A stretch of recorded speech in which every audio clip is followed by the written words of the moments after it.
It's been a while, but I think we're back, right? Right, YouTube? I have no preview. Oh, well. Okay, no, I think we're back. Let's go. Wow, it's been a while since we streamed, hasn't it? I feel like... Wait, let me go. When was the last time I was live? Hey, Timidius as well. I'm doing pretty good. Yeah, so we did one... we only did the 2 sponsored streams and then the... this one. The itch.io one. Yeah, that's already 6 weeks ago or something. Hi, Jeroxia, how's it going? And Pumpkin Pie. And of course, Demetrius as well. I'm doing pretty okay. I honestly don't have a crazy plan for today. I just kind of want to warm up for streaming again. Talk about some things that has happened in the last month plus, because we haven't really done that. And just warm up, because the good news is we're going to be doing more live streams again. Hey, that friendly Dev. Good morning. I guess you're UK or EU based, because it is very much afternoon for me already. But there should be, in the next coming week, I'm going to do like a stream where, you know, we do our standard stuff of going to improve my game. I have one of those planned for probably Tuesday, and then I'll probably want to play some demos as well. But for now, we're just going to chill. Talk about why is Hollow Knight here and not Silksong. Oh well, I feel like Silksong is going to be right in front of it. Now, Silksong mentioned. Famously not made in Godot. There you go. That one was for you, Jeroxia. So, let's talk maybe a bit about what happened. And it's going to have to do with this. Let me zoom out a little bit more. Because I've been going slightly crazy in the past month, basically. Can you see it? Actually, I've never opened this graph yet. No, not really, I guess. Yeah, okay, we just had regular drops, but YouTube has had a problem. In case you didn't know, like, let's pull up the Spiffin Brit has like made a pretty bad video about the situation as well. Hey, Marnix's channel really helps. Thank you. No problem, Ibrahim. If you don't know, YouTube has been kind of fucked the last month. He is also like, everyone is wrong about the algorithm. So basically a bunch of YouTubers, including me and Thomas Brush, so it's not just Game Dev, but everyone, it's like views have been absolutely fucking abysmal. And it seems to have started around like August, middle of August, where these are numbers that are about 50% of what we're used to for ByteMe. Yet despite that, like, our growth has been pretty similar, and like our revenue, whilst not, yesterday was a good day, I guess. Whilst our revenue has dropped slightly, also once again is not in line with like the massive drop we had in views. And there are some thoughts that like YouTube is changing how they count views. There's a bunch of different ways, but no one has confirmed anything, and YouTube is just like, YouTube is perfectly fine, don't worry about it, which it's not. The thought is that they have stopped counting ad block views as like an actual YouTube view. This is just a theory, but it is one that could make sense, I feel. Now, the problem is, if you're like, oh yeah, because like also here, we look at like, this is a 4 out of 10 with like above average views, it says, and then above average view duration, and then regular click-through rate. And still, this is performance that we had like a year ago or whatever. So there have been problems. The main issue with views being lower, even though subscribers and revenue being pretty similar, is that when we look to, and this was really shit, if we look at here, okay, the videos we did at Gamescom are honestly, I'm gonna keep saying it, some of the best videos that I've made in a while. Like, I think the Unity one was an extremely big failure at the end of the day, because after 3 weeks, 4.9k views, this was a 10 out of 10 like worst uploads when it started. And the problem with these views is that we're probably not going to get a sponsor next year for Gamescom. Like, it's way harder. I think I have a playlist. I actually think I can compare these now that I think about it. Like, we have DEF CON Gamescom 2024 and then DEF CON Gamescom 2025. And here, 4.5k, 7k, 7k. This was an ad at the end of the day that got 7.5k views, and then same thing with Rive, 13k. Very good numbers. Overall, and you have to keep in mind, this was a year ago when we had 15,000 less subscribers or whatever. Whereas now we have overall, like I think a 30% reduction in total views, despite us being a year bigger. And this also means that I just can't go to a sponsor next year, most likely, and ask for the same amount of funding to go to these events. Because that's what, like, I don't make money any other way. I'm not there to pitch publishers. I'm just there to get these bangers of games out there. Like, for example, this one from Pirate PR is probably one of the best videos that you're ever going to find on our YouTube channel if you want to do anything about thing. Oh, by the way, thanks for the follow, Seamus, as well. But it just didn't get views. Like, we had this one, but this is like a drama video, which isn't ideal. So that's kind of what's been going on in my mind and why I feel kind of fucked, because it's like frustrating. Now, I only started realizing that it's a bigger YouTube problem for the past few weeks.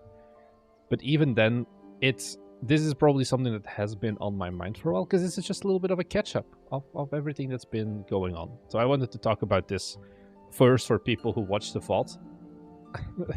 Thank you, Demetrius, for the advertisement. We're still getting money, at least. So I don't know where I wanted to go with this, but basically, our YouTube, like, also a big difference. Why did I get a YouTube ad middle stream? So YouTube ads are automatic. Like, I don't generally place them in there. And then, hey, Seamus, hey, Marnix, first time got you live. You are back in Japan? I am, which is also why I can do these live streams, because I actually have good internet again now. Where this allows me to stream. I had basically 1/100th of this internet speed back in Belgium. Which means that, you know, I couldn't really do much. Like, this is with me live streaming onto 2 platforms as well, and we're still at like hundreds of megabits. So I am back in Japan, which is why we're going to be doing more streamers as well. Wait, you have Gooder than you, and then Gooder Games. Wrong count. Good morning. Good morning to you as well. What else has been going on in our life? I think it's still up. Let me look quickly, because I think it's ending tomorrow. Kyoto Anomaly. Oh no, discount is over. Well, I'm gonna show you a pretty nice graph. Hi, lol, s and more. We joined... Oh, Steam literally just reset to the next day, that's why. We just had a discount. I think it should be here. Let me go a little bit longer back. I think it's like the 4th. We joined the festival for the first time. I think pretty much for the first time, yeah. The Sia Hungry Ghost Festival? I don't know if I can actually find anything about it. This one. Yeah, we joined this festival with Overtime and Only in Kyoto Anomaly because it was all about horror games. And I think these are some pretty crazy stats. If you look at like Steam revenue, we combined it with a discount for both Kyoto and Overtime Anomaly, but it's not the first time we've gone on discount. And we've gone from like $320 in 10 days generally to now suddenly like 1,206 and then 1,000 wishlists. So like this percentage increase is like crazy. And this is for a game that's already out as well. Like Kyoto Anomaly and Overtime Anomaly were both in those deals, and it's been a pretty good like uptick still for having like filled into Google Forms, and that's about it. So that's been going on. Basically, join festivals. You have also the how to market the game calls as festivals. Although I honestly don't really. People always put this as the like ultimate way to do it. And I think some festivals, like the Fun, Dark, and Cozy, I think I submitted to this one. I'm not sure anymore. But they had something else or whatever. This list is okay, but it's very much not everything. There's a lot of stuff that you only see on like Blue Sky, LinkedIn, and whatever. I'm working together with some company that makes it easier to find festivals, but it's not fully done yet. But I think once that thing has been rounded off, I think I can share that. Damn, games made in France costs 1,000 euros. Let's not go. But I think the problem with a lot of these, like, this is such an unorganized list, I feel, of like how it all works. Oh well. But yeah, I had to market game.com/festivals. I'll just share the link here as well, because someone may be like, hey, what's the link for this? Just so you know. So festivals has been good. I'm kind of curious because we also have the Steam upcoming events. The Steam Screamfest, which is coming out, it's still 6 weeks from now. I'm actually curious as well about, where is it here? We have the Autumn Sale coming in 2 weeks. So we, and we Bite Me Games, are still looking at a pretty good amount of like festivals and events coming up that should hopefully help us earn a bit more. Because I think I still have it open. We also recently crossed the 50k revenue mark because we just made so much money suddenly, which kind of slipped past me, but I think it's a good thing. I think Kyoto Anomaly also is still at 1 negative review, right? Review type 1 negative review, which I think is also really solid. And I think it's coming up soon to overtaking Overtime Anomaly 57, 61. Yeah, overtaking Overtime Anomaly in terms of like raw review count soon as well. Hey, Construct Games, nice thing to wake up to a new stream. Just for you, I'm doing this. Maybe if you're not in the Discord, just so you know, but you can get into the live streams channel and then you get notified. We're going to be doing more live streams at around 7:30 a.m. Oh no, these dates, like these are the 2 dates or like time slots that I generally would stream. If you join the Discord, you can see like what the time slot is in your time. But 5 p.m. it's like however late it is for you now, basically minus 13 minutes. So yeah, that's that. I'm thinking, has any other big things happened? I'm actually curious how our bundles have been doing recently. Have we still sold something? Holy shit. We sold 50... Oh wow, our Anomaly Hunters bundle went crazy, I guess. 40 bundle units, $200. Just in... because I guess both of the games were on sale as well. So, that's more than I expected. I had this stupid idea recently of like, can we force like a new game dev meta of like, because we have like a bunch of developers, like I think Anomaly Clinic is a viewer game. Is it Anomaly Clinic? I'm just gonna look up Vista Realms. Okay, I can't find it yet. He was making like a Clinic Anomaly game, and like a lot of people, I feel like, you know, watched Kyoto Anomaly and Overtime Anomaly and are then like, let's make our own Anomaly game. Can we just like make a resurgence of Anomaly games, make like a giant Anomaly bundle, and I don't know what else to do from then, but just like almost force like YouTubers to be like, hey, there's suddenly so many Anomaly games being like pushed, is there like something, and kind of just force our way. This is like a thought experiment I had recently. Realistically, probably not, but I think it was kind of funny because like sometimes I do get the itch of making another Anomaly game. I have another Anomaly game idea, kind of based on what's it called? It's Japan's stigmatized property, this one, which is more of the camera style reporting game. But it's like, do I really want to make another Anomaly game? That's the thing, like, could we make like the Bite Me Games quote-unquote Anomaly Jam, where like everyone has 1 month or something to make an Anomaly game together? What do you think about Threading the Needle? Music is too loud. Oh, let me change that then. I think the microphone is also more silent than I'm used to. I think I have to twist this thing and it's gonna be louder as well. It's been a while since I streamed, so I hope this is better. Leomani. What was I saying? Yeah, like how many Anomaly games can we make the Bite Me viewers pump out in a month? Would be a funny one. Because, one of our viewers is also making Study Time. Anomaly, which is, as the name implies, an anomaly game. And then we have, I think, Lost Term, which is also an anomaly game set in a Japanese school. So, yeah. Is this your normal stream time? It is going to be, yeah. At least for, like, the streams in my evening. I have two main stream times. I have one in the morning Japan time and then one in the afternoon evening Japan time. But this should be around this point in time. I'll probably make like a real schedule on Twitch because I think you can do that. Visual TV/Bite Me Games.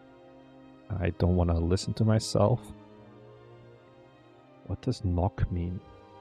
Oh, it's if I'm live I can go. That's not what I want. I want to go to my channel.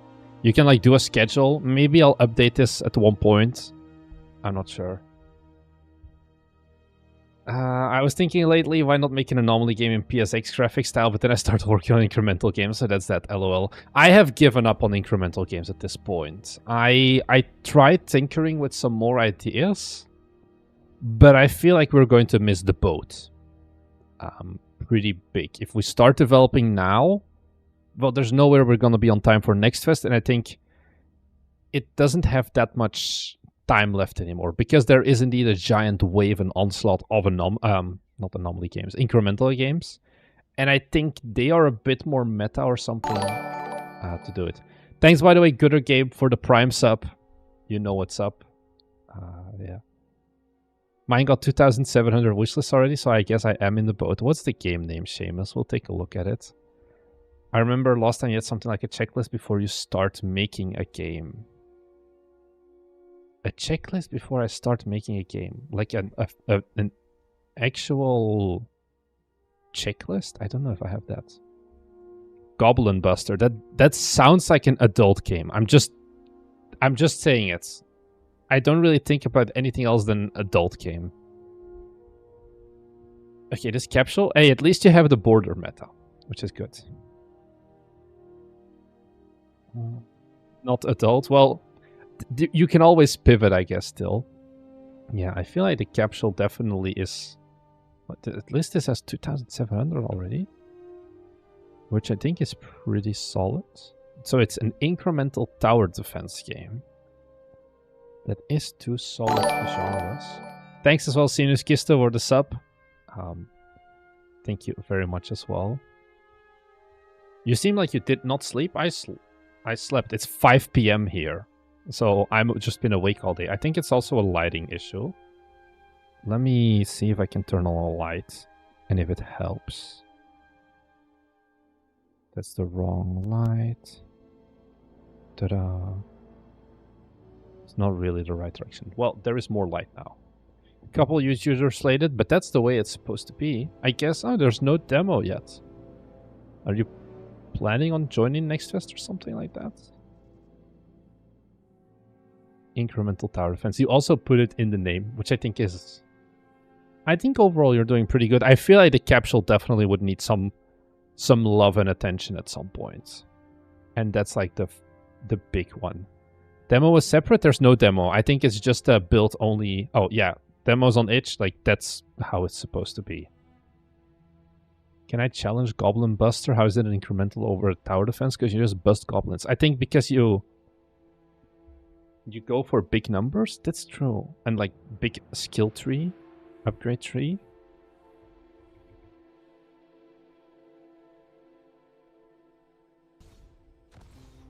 Deep upgrade mechanics. Yeah. Like I have plenty of ideas for incremental games, but it's like we're not doing those. Hi Gamer 655 as well. Buster Goblin could be. Why is border meta? So border meta, I think we can also just pull it up on Steam. If we go to like upcoming, so we can see like keep digging here. Oh, did someone make a 4-person version of a game about digging a hole? Wow, this has some pretty realistic, crazy graphics. Okay, I think this is a decent... Wow, holy shit, this is giant amount of followers that this has. Crazy. So Keep Digging has like his little border, and then Femboy and Futa House, which I am not going to hover over, also has this. And then if we go to popular comings, the Tales of Legendary Lust Aphrodisia also has what we call the border meta, where your game just instantly stands out more by having like those little corners around it, basically. I've seen a Reddit post about a mobile game that made 11k in a month. He didn't buy traffic, promoted only on Reddit. Do you think this strategy is feasible? I think I saw that one float by as well. Let me see if I can pull it up quickly, because it was pretty recently. Only if I look at like top of the week, I'll find it. Of this week.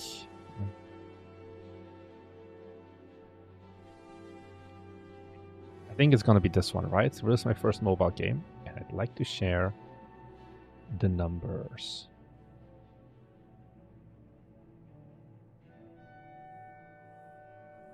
It's this one.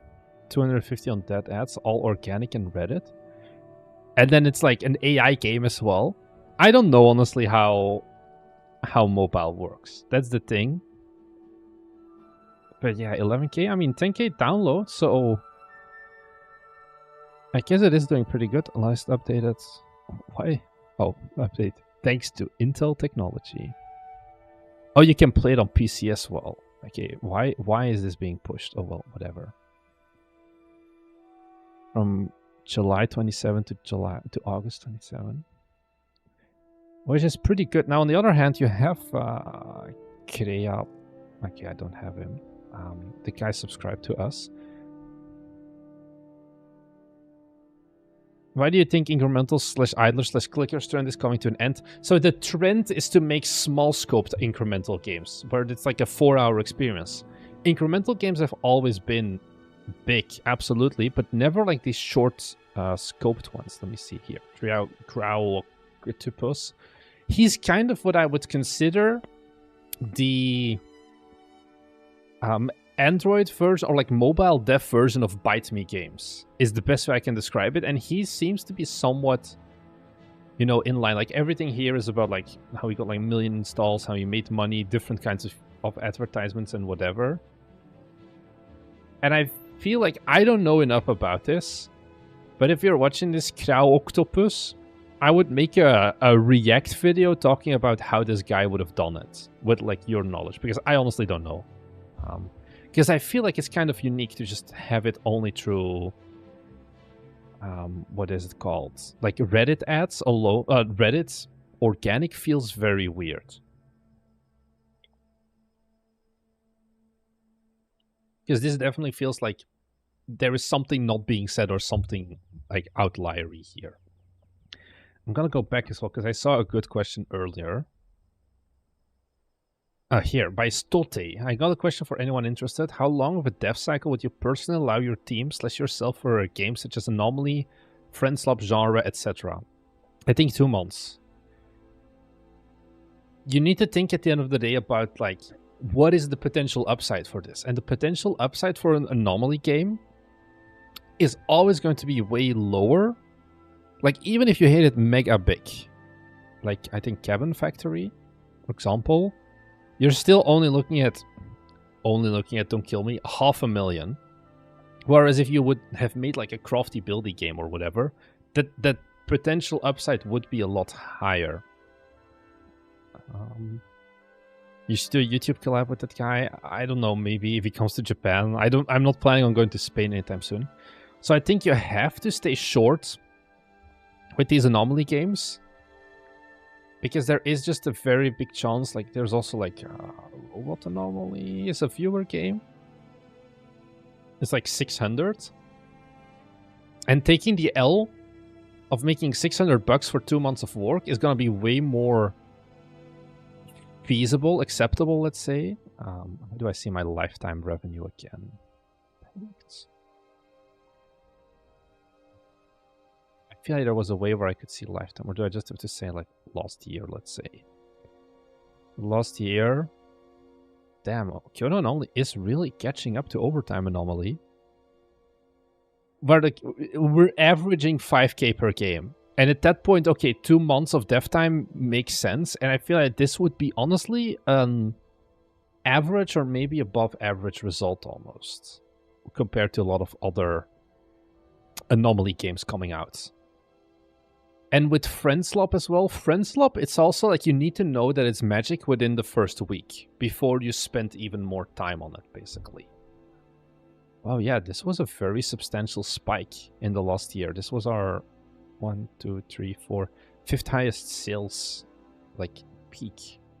What are the other ones? This was YouTuber coverage. This was Winter Sale, Kyoto Overtime Anomaly release, Kyoto Anomaly release.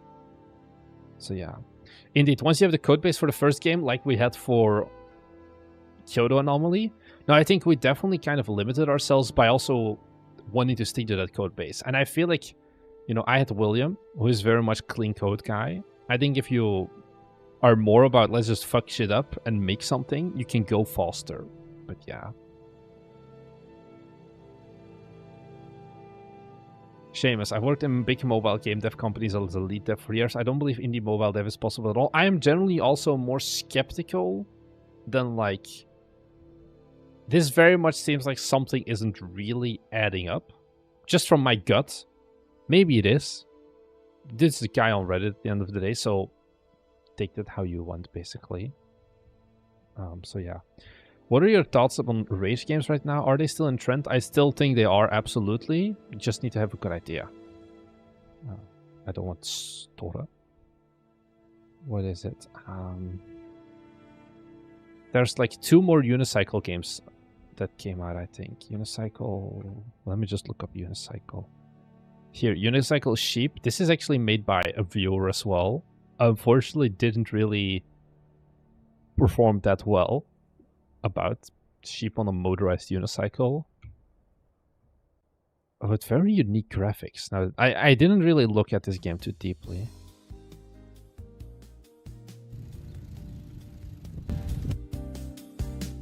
Sound effects are rough. And I think, you know, I'm gonna be a snobbish person maybe, but I think this is like, I don't like this certain genre. I think...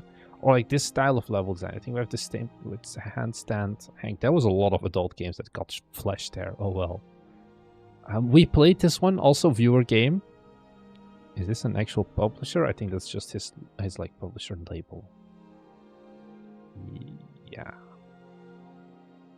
Where it is like we just throw random stuff into the air, and it's personally not my favorite. But like this. Oh, he also has a paddle bundle as well. Can absolutely still work. What's the other one? Oh, let me see. I'm just... Because I'm gonna have to pull up someone's Discord DMs. Because they sent me the link of the game. Okay, it's from Destroy My Game, whatever. I've shown this at some point. Where someone made a Synthi version of Unicycle Pizza Time. Oh, thanks as well for the follow, Chipushimaru. And then... What's it? Did they not have their... Oh, I'm gonna find his game, I think.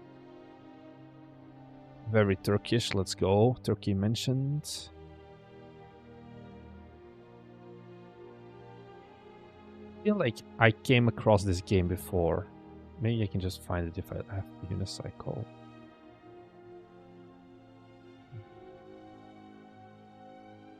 Keep the Balance? Yeah, it's this one. Oh, it's coming out in 2 days. It's not gonna perform well, seemingly. Keep the Balance. Oh yeah, there's also 2 Keep the Balance games. And it's not this one. Keep the Balance, second one. Yeah, 200 wishlist around that. Where is it again? Here. Like, my dude, you could have just gone and easily pushed button to make your Unity color profile aces. I feel like he also... It's like a high poly unicycle. It's like I could have made a better version probably of this. But yeah, whatever. What do you think is better for newbie indie dev, mobile or Steam? Mobile seems enticing from a money perspective and more reachable than Steam in terms of skills, or am I mistaken here? If only someone would have made a video about this. I know the irony of me having had an Exola sponsor.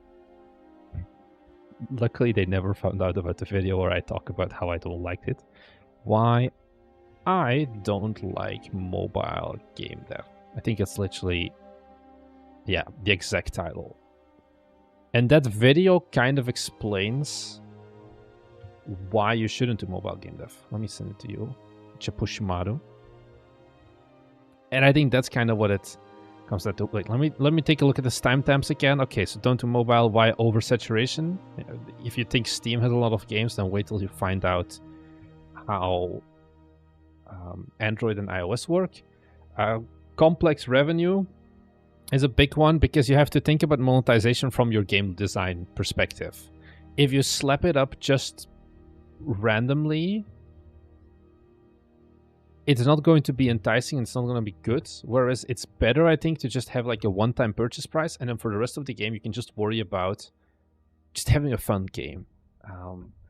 Some other stuff like device limitations is an issue where it's like the performance part takes a lot more time and effort. And then, yeah, this video explains to it a little bit more everything about what I want. Are you open to impromptu demo critiques at Engravy? Generally during pre-planned events only, because I also don't have my 16:9 display to do it. Mobile, you're competing with other games' advertising budget. Indeed, that's the big thing as well missed. Fubuki desu. A newbie question. I want to make a heavy cutscene 3D game. What's the best practice to make cutscenes with a lot of animation? Should I rely on timelines or making animations? I think for Unity, timelines is generally the way that you would do it. And I would also ask yourselves, do I really need all of these cutscenes? Because I think that's a question we always have to ask ourselves as well. So yeah, keep the balance. Oh, God, and like the glowiness. And I just don't like this level design of floating stuff. Like, I feel like Unicycle Pizza Time, I'm tooting my own horn here, it felt more grounded. Like, it's an actual city. And we use height as more than just the, oh, if you fall, you reset kind of thing. So yeah.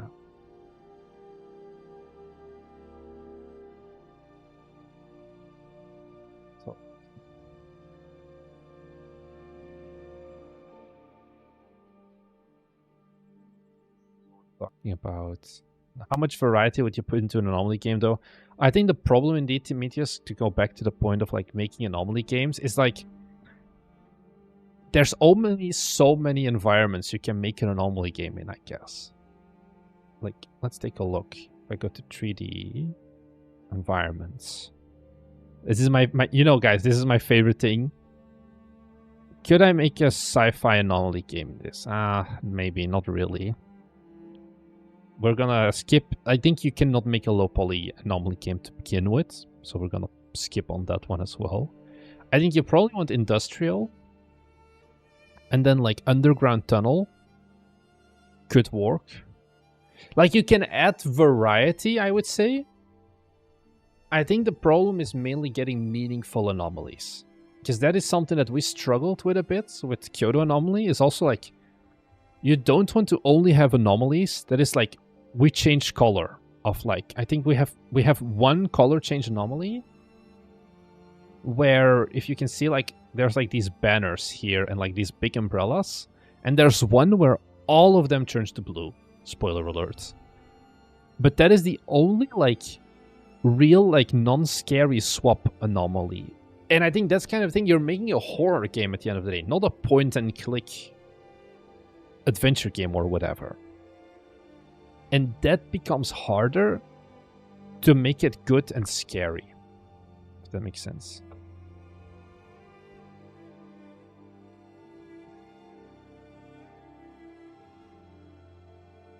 Yeah, Google has restrictions on how old apps can be.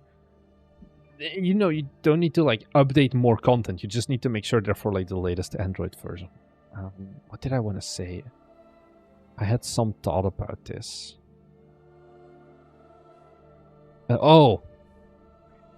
There's this Japanese game development YouTuber, right? And he used to be mobile dev, and he now made his first actual like Steam game. And honestly, this has to be some of the worst game I've ever seen. But he still got his audience to buy it. 33 user reviews. It's a horror spot the difference using like AI generated images. I kid you not. And Japan does not care about AI, it seems. Where you have to like shoot the difference with the gun. And that's it. And it's like an anomaly, quote unquote, game. The trailer is so vague as well. It shows like nothing. And this was kind of the... Like, I didn't even see. What's the difference? What is he shooting? There is no difference. Am I stupid? Oh, well. So there are... Does he even... Both asset creation and programming processes. So the guy is like a hella big AI, bro. 20 minutes to the ending. How do you have lag spikes with a 2D game? That's always a big one as well. So yeah. This happened as well while you guys were out. But I just thought this was funny. Because the guy sells a book on like PC game development as well. And this was kind of like the game he used to promote that. So yeah. Probably an Unreal Engine game? No, it's Unity. Because... Let's do... Son... Can I get to his X? Probably it's gonna be like a pinned... No, it's not pinned. I'll find it. Like, he wrote... This is like a book you can buy in stores about like how to do Unity game catches or like Unity game development. And then that's him. So hey, soon I'm gonna have a picture of me also doing a very unique salute on a cover to talk about how you can make $1 million. Do you love Godot? Skibbity Toilet Fan 348? No, I don't like Godot. Oh no, actually, it's like I don't hate Godot. I also don't like in like, you know, I'm not a diehard Godot fan. But yeah. I feel like I've also missed something loading games. Slowly level design. Yeah. Someone complained about how they create game development by always following tutorials. I think game development is a process of repeating and repeating to build something new. What do you think of my statement? I think I need to read it again. How they create game development. That is not a sentence. How they create games by always following tutorials. And I feel like you disagree to build something new. So is it like if you follow a tutorial, you can't make a game? I think you definitely see it with like Kitchen Chaos. Where, you know, this is the official Code Monkey. Where there are like games that are just blatant knockoffs. I saw like one float by on recently released a few days ago. That's just Kitchen Chaos. And that's it. No other rework. But then you also have Eliana Ruin. How am I gonna find this? Eliana Dev? I forgot the name of her game. I can find her on YouTube though. Eliana Game Dev. This one. Hellspresso, that was the name of the game. Where you take Kitchen Chaos and you can kind of still recognize some of the overlap probably. But you take your entire, you know, you take that core tutorial and you just make your entire full rest of the game based around that. Oh, it never was released? I thought this was released. Ooh. Oh well. And that's like another approach, I guess. So yeah. Deadly Stillness is a Japanese SSL game, but at least it's free. This is a boring zombie game with no plot, not an officially released game. Please don't have high expectations. about the game. Complete the quest to kill all zombies. Total production time is... game is a teaching case of Bilibili. Okay, so this is Chinese, I think, not Japanese. But yeah. It's kind of like what Code Monkey does, basically, then. I think Code Monkey does this. No, Endless Loop. That's his name. Endless Loop Studios.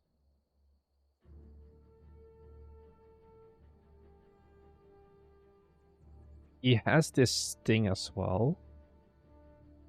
One of his games. That's just like... Code Monkey. Here, learn game development Unity Code Monkey. It's like a free-to-play thing of... I don't know exactly what it does, honestly. Yeah, it has like games that you can see and then inspect the source code in the game. Game dev anomaly game. Oh, the horror. There is one.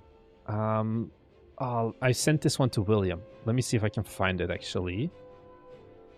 Because we've talked about this. There's a Japanese anomaly game about debugging. Anomaly. If I just look up debug. Debug Deadline, that's the name. So this is a Japanese anomaly horror game. The main character is hired as a debugger at the game company Doki Doki Games. Will he be able to find the bug safely? And then the concept is you go into the game world and then you have to like mark the bugs and then go back. And it performed pretty decently, I would say. Oh, it's already a year old. Okay, I thought it was more recent. So yeah. Debugging the game isn't boring enough. We got a debug in-game. So yeah, it's like you put like a 3D marker of like, this is a bug. And it's like a button and debugging. I didn't play this, but I came across this relatively recently. So yeah. Is that an Overcooked clone or what? Yeah, so that's the thing with Kitchen Chaos. It's based around, indeed, Overcooked. I'm actually curious. Can you see, like, download numbers? How does this thing have wish lists? Oh, well. Average playtime 1.7 hours. I'm kind of surprised for, at the end of the day, his tutorial demo project. I didn't even think about the fact that there's reviews. This game was made by Code Monkey. I'm proud of this Blood's creation. What's the negative review? Impractical to play with friends. Full of bugs. Shows a developer... I feel like Gavi needs to take a chill pill. Oh well. Actually, I didn't even look at how many viewers we had concurrently. So yeah. That's that. Any graphics card from the last 10 years. Never change. Code Monkey, never change. I'm thinking. What else do we have drama-wise? Do we have anything drama-wise? Or other topics? That's always the question.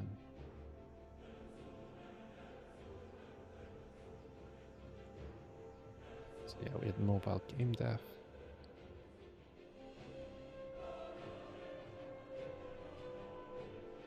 So yeah. Are you guys going to be participating in the Steam Next Fest? Because that one is coming up soon. That's all right. Oh, miserable. I don't think I want to. I don't think we'll be participating with anything. It's in less than a month. Oh god, we're doomed. Unless we can get a game in a somewhat playable state in a week, which I honestly doubt a little bit. I feel like we're not going to be submitting anything. Because we also right now have... If you may have noticed this, we actually were talking about it in the Discord before. Go to Bite Me. And then upcoming releases. You see, we have no upcoming releases right now. Even though, surprise, we're still working on games. And yeah, because we're just not visually and anything like that really ready. Because you may have also seen in like our latest video, there was some gameplay footage of Maid Cafe Simulator. It just wasn't really good. When will you make a Metroidvania? LOL. That one I can pretty confidently answer never. I'm very confident about that one. Other genres, we're trying a bunch of stuff still.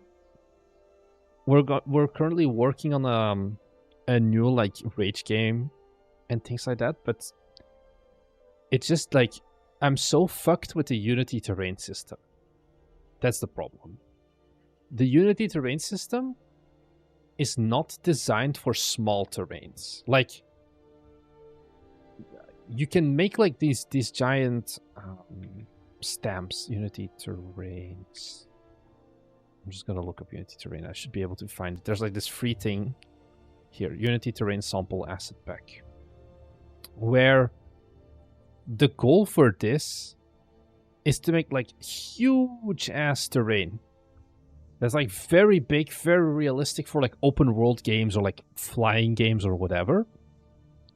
But if you have something where it's like, I want to make a park or a small patch of grass, it's just not designed for it, and it's just absolutely fucked. And then I started playing around with microsplats as well, which is honestly also the most like microtransaction DLC like written asset that I have ever seen, that I honestly despise it, where it's like every module is $20 if you want to do something.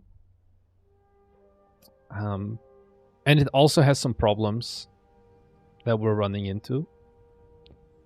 So yeah, like the game is done except the terrain, and there's a very big difference because with Unicycle Pizza Time, can I not see all games? Like Unicycle Pizza Time's level took a while to make, but it was relatively easy because it was just Lego at the end of the day. It was just taking all of these prefabs for the walls and whatever, and then assembling them, and Bob's your uncle. It's pretty like...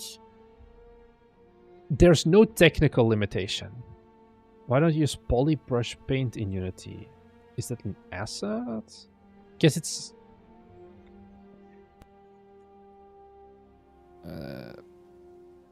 easy object placement. Because it's not about filling up the terrain, if this is the one you're talking about.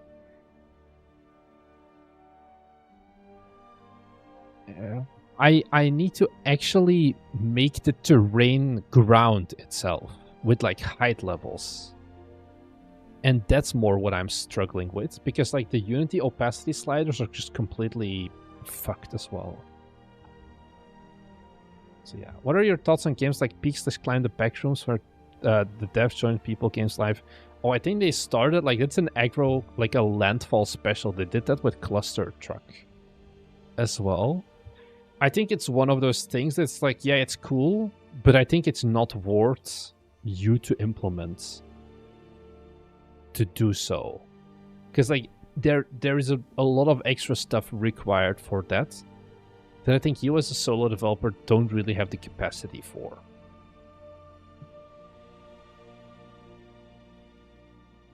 Because it is like an entire extra game mechanic you're making. I think you're better off looking at something like Twitch integration then. Twitch integration game dev. Can I find it like this? Nah, 5 years ago. Where like you can have like Twitch chat, for example, like use APIs for that to like change the game that way. I think it's going to be better than relying on you, single developer, being able to join an individual game. The Twitch Game Developer Playbook.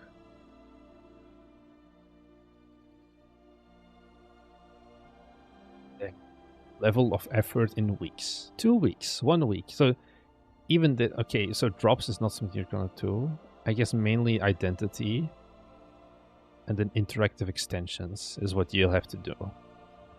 But now you're like implementing a lot of extra stuff. Or no, this is Twitch if you want to play, I feel. Oh well.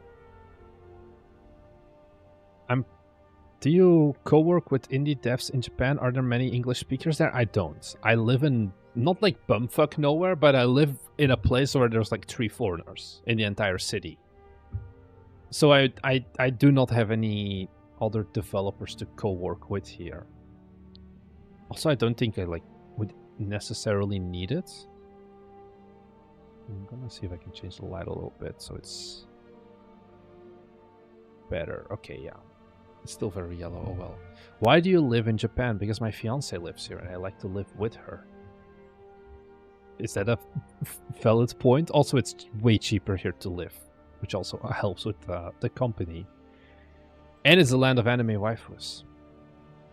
So Goshen was like, I'm planning to make an unconventional farming game, something that wasn't seen before. Do you think that's still viable as a genre, or are farming games overdone now? I think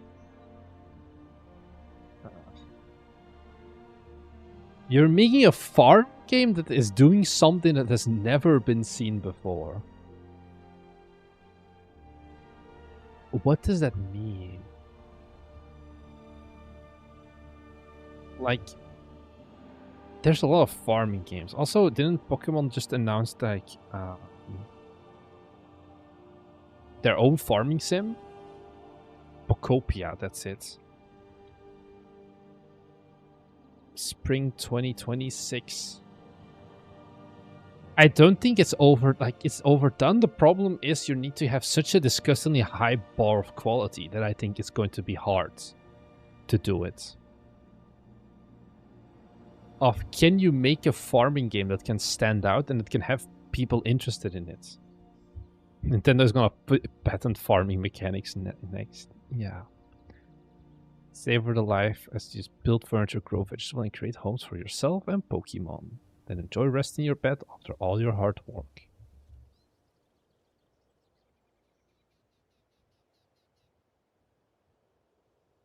Oh, you're a human Ditto. I didn't even think about it. I did read that you play as Ditto, but I didn't think about the fact that you're a human kind of thing.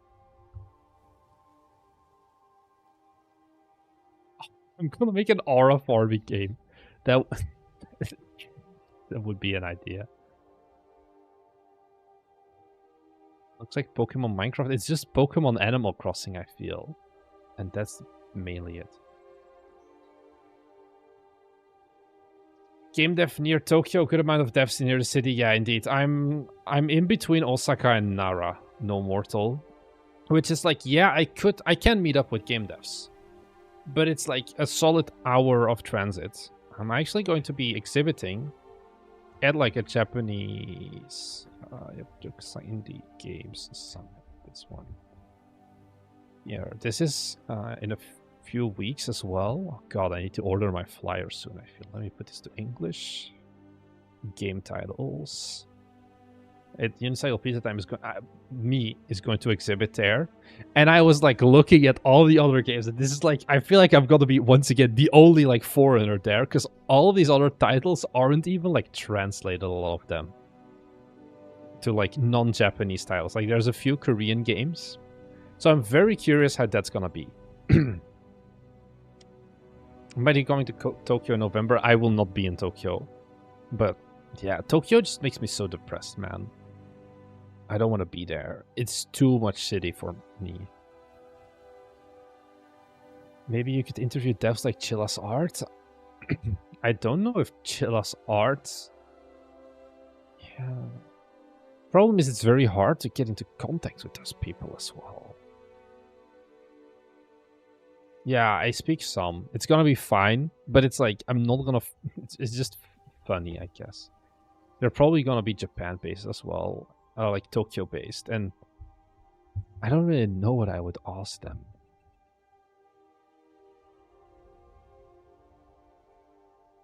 Yeah, because the thing is, if I need to go to Tokyo to make a video, the video is already like, we're burning so much money on it that it's not gonna perform, and it's not gonna perform well, because interviews in general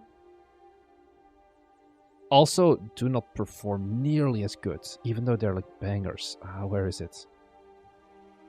Okay, this actually picked up pretty decently, luckily. Oh yeah, this one with what's their name? Critical Reflex, 7.6k views. It's actual like miserable performance for the amount of value once again being delivered. I'm happy that the Alpine Lake one picked up pace at 12k views right now, because it always sucks to like go out of your way, do an interview with someone, like spend time on it. Like for example here the Unity one, once again banger video I would say, because it's not just, you know, my time that I'm wasting at that point. Like, it's their time as well. Like, they went out of your way to kind of take a shot on you because they don't have anything to sell or whatever, not on a podcast book tour or something. And then getting them 5k views back, I feel like just this, like, kind of, you know, almost disrespectful. So, yeah. Critical Reflex, yeah. Video of the year. Are Delph survivors Guy Kokujin as well? I don't know.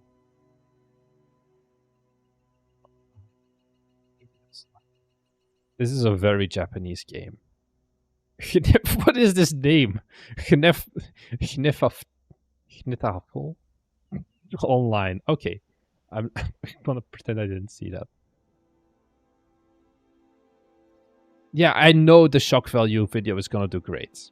The problem is that the shock value video also has no long-term performance, basically. Let me pull it up. And content. Here. Like, it spikes, and then it basically flatlines. Oh, but it did have... Okay, pretty okay, actually. And it did give us some growth. Okay, this was a non... It was better than I expected, I guess. Because I've had somewhat... Yeah, I think here there was a second spike for some reason. And that did help, it seems.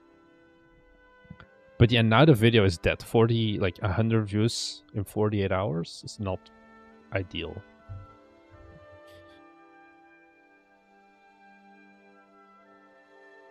It's like... Also, do we have any big stinkers recently? Okay, the sponsored ones is fine. Like, generally people have been liking our videos, which is good.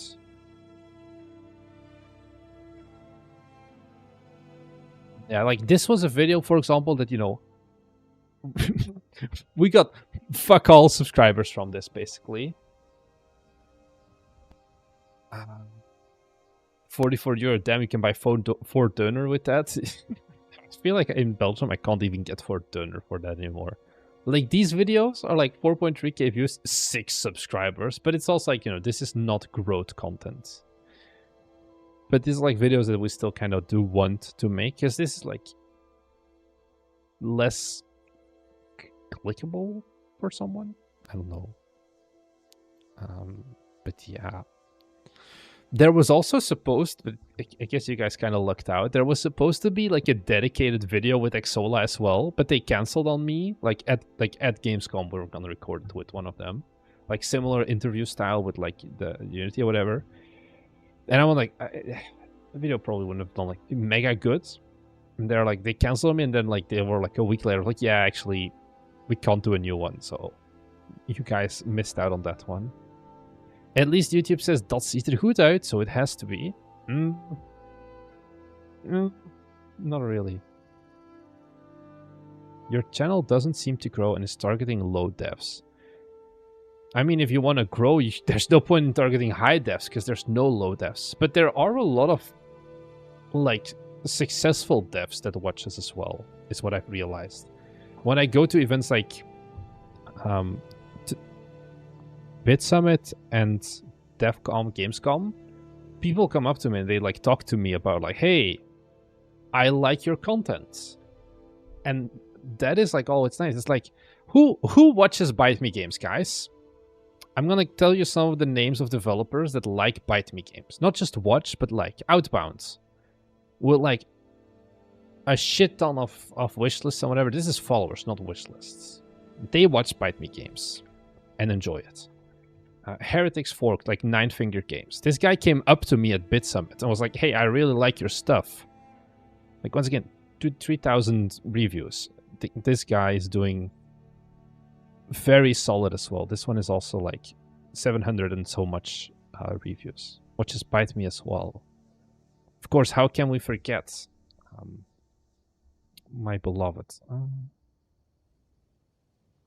What's it called? Gamealytic. Demon Bluff. Of course, Bite Me Games as well, 87k wishlist. So I'm not sure what you mean indeed of low devs. If you want like videos that are for advanced developers, then we always have our Patreon. By the way, guys, there's a really good free video on Patreon. Let me find it here. This one. It's actually free. I'm going to share it with you. I made this video out of spite of another game developer YouTuber who wanted to sell a course. So this is actually a free video, entirely free, which is like an hour and 10 minutes. And this is like where you would find more of the stuff for high defs, if that's what you call it. It's a wicked good video. That video was also kind of very last minute-y that I recorded and made that, but I think it is indeed a very good video.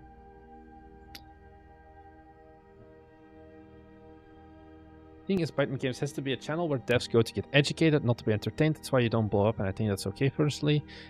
Yeah, I actually want to do another tier list soon. The problem is, and I'm kind of curious how you guys think this would perform. I want to make another genre tier list.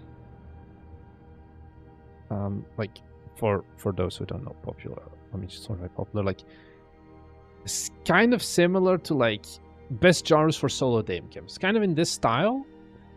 The problem is I'm going to be doing it solo, and I feel confident in like solo making a tier list to a certain degree, but I just wonder how the vibe is going to be, because we've always had tier lists be with two people, whether it's me and it's like either me and no, we actually have a tier list. Oh god, do you guys you want to know why?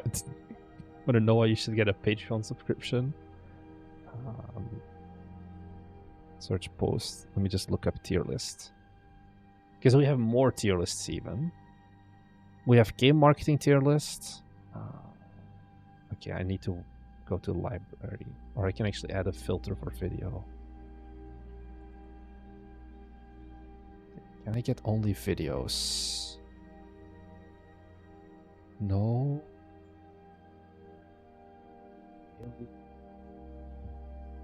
Oh, video. Wow, it's right here.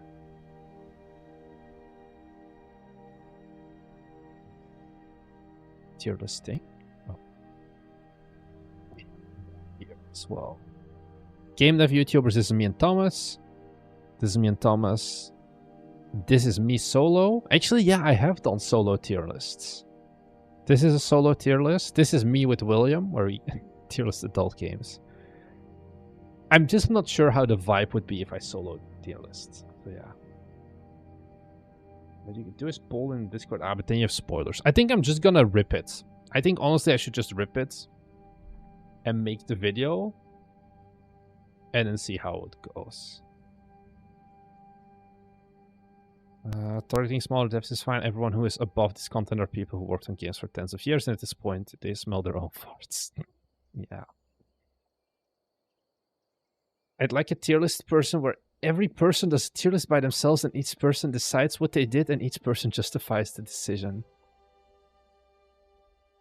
Yeah. Because indeed, radios, that's kind of what I feel like as well, of like, I have a nuanced take, and then Thomas comes in swinging, and I have to like kind of recover, and it's like, it's a much nicer balance, definitely.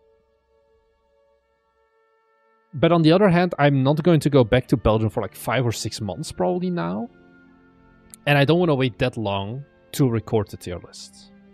So yeah, the Seal Clubbing game has unfortunately been put on indefinite hiatus. You can also create a tier list live, discuss with viewers, and then upload a video to YouTube afterwards. I do not think it's going to perform nearly as good. I think these videos do need to be standalone, edited, all of that. A live edited video would not be the move here, I'd say. So yeah. Do you see the industry recovering soon? Tier list, your best tier list. We've actually done that one though. Those ones we did live. Tier listing. Are tier lists? There should be one. We should have 2 streams. Yeah. No.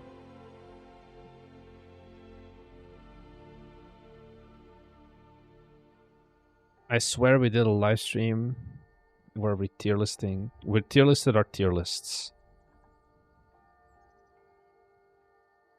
Probably I can... here. Revisiting our game dev tier lists and then visiting our game dev genre tier lists. Jesus, this was a 4-hour live stream where we just went over the tier lists. So if you have an entire workday of tier listing you want to listen to, I guess these 2 are the streams for you to watch. Tier listing best marketing method. We've done that one. Actually, I think I may only have done that one on Patreon. I realize. I'm not sure. But Patreon definitely has it.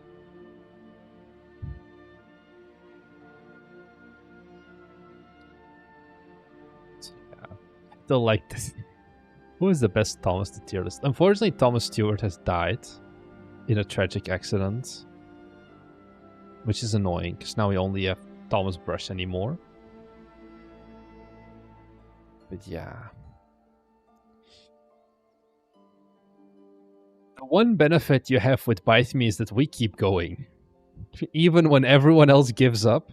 Oh, where is he? Here he is, Sasquatch B, let's go. Where it's like, oof. Like, if I ever feel bad, at least I can just look at this. And feel a little bit less bad. Is this the Thomas Highlander? What do you mean Thomas Highlander? I'm talking about Thomas Stewart. I was actually planning on doing a follow-up podcast with him. Because if you look at like his top performing videos, oh, we're not in top 10 anymore. Barely. I kind of want to do a rematch. But like timing-wise, because I was in Belgium, it didn't work out back then. So yeah. Oh, there can only be one. I think there can be more than that. Yeah, a lot of devs just do stick around. And I think that's the one thing, at least I'm still here. And we can kind of make it work. And this is kind of, you know, going back to this whole thing of our YouTube kind of... This is so fucked to look at, like view-wise. It's like, at least now I realize more, oh, I just need to focus on making games. Because YouTube is not sustainable in the long term. Whereas making games is becoming more of that. Can I look at like, oh, since start? I'm sorry that this isn't Dutch. Like lifetime YouTube revenue at the end of the day now is 10k. So if we compare that to this one, 50k. And then if we go and take a look at the last 365 days, we have 31k on YouTube. Like, it still massively outperforms. And yeah, it's still, I think even with Patreon, we're still 50-50, I think, on Steam money versus YouTube money. Where am I going with this? I don't know. Basically, I'm realizing more and more that I just need to make games and worry less about YouTube. Honestly, I'm kind of always surprised how we used to do 2 uploads a week. And I think it's also very funny how you cannot really see the drop-off where we started doing only 1 upload a week, if you look at this graph. You can only see that, yeah, in August, something changed and like video performance has just been tanking. Did we do 2 videos? Yeah, we did 2 videos a week, I think, back then. No, still 1 video a week. But it did help a lot. To just do 1, and now I just focus more on making games. There's tons of channels that give top 10 reasons why X sucks or you will fail. It's very low content. You mean low in that regards? Low value? I know, Hona, I know, but I didn't realize that until like a few weeks ago.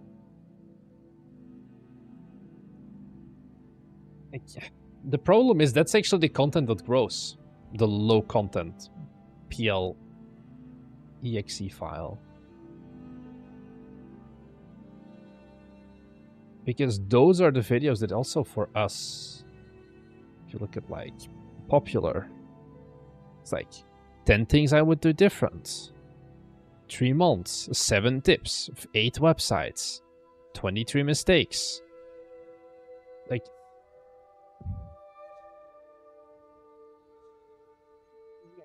it creates entry-level games as well. It's just a feedback of a general vibe, by the way. I think you can go fuck yourself. Yeah.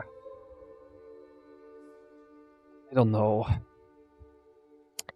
I think you have a very bad understanding of how YouTube works. So yeah. I think. Oh, we keep getting those going. I think I removed them. Can I find it? Sort by newest. No. I got rid of them. Too bad. I wish I could see my removed comments still. Oh, someone played Kyoto Anomaly. German indie horror games. Let's go.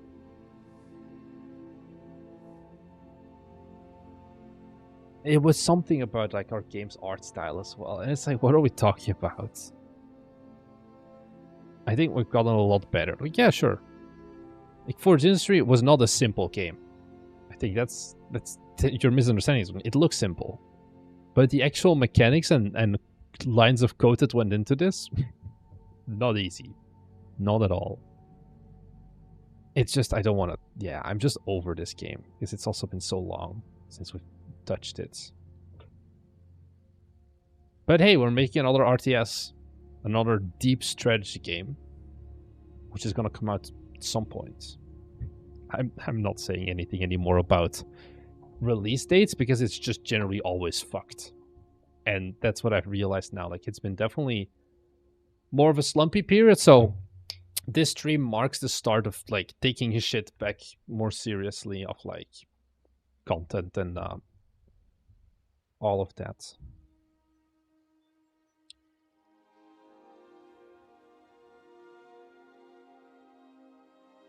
Does anyone have a Steam page?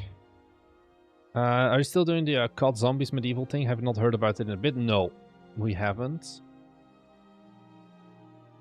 Because it was a game where we, as the developers, were not talented enough for. As in, like, the skill set that we have and the skill set that we would have needed was like this. Where it generally should be like this. Oh, this looks very unique. This looks very funny. Where, yeah, we could make a multiplayer game. But making it... we would need to basically have a full-time animator on the team. And we don't have that. And we had a few things in, like, we had a few setbacks of, like, mainly always related to either game feel, and if you look at why did the game feel bad, it was because of animations, basically.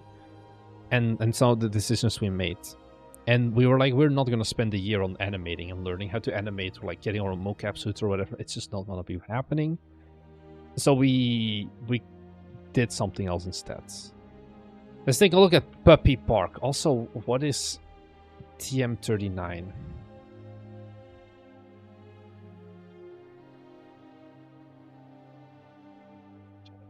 Okay, which one does it do?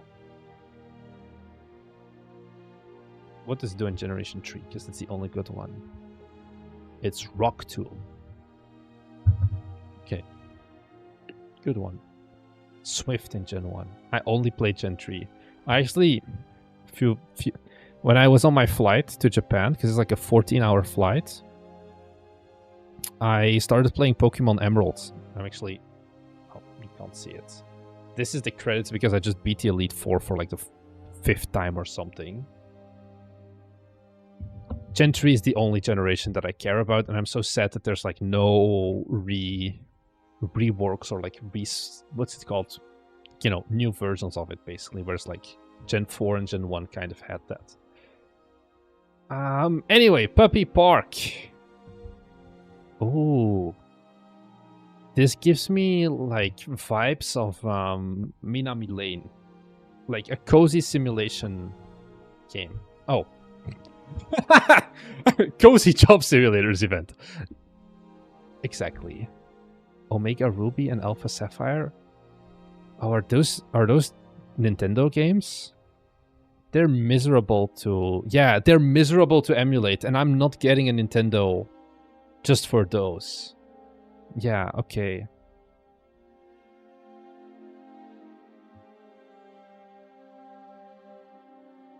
So yeah, I don't know. Give me something I can play on Switch, please. Thank you very much. Yeah, Omega Ruby Alpha Sapphire, indeed. I'm sorry. I watched the skill up video. Yeah, I think... I'm sorry, puppy. I'm gonna come back. I think like also... like Tearzu recently made a video about it. Where it is a problem. And... okay, no, he didn't make a video about it. At least not on Incremental. Because it massively impacts sponsors. Yeah, I'm looking for something I can slam on my phone, basically. So, Puppy Park. Run your own Puppy Park, a tiny dog hotel for packs of pups for pups of every breed and personality. Feed yummy snacks, pamper with grooming and park on adventures just for them. Earn their love, grow your reputation, and fill your hotel with wagging tails and happy barks. Plus play daily in bite-sized chunks.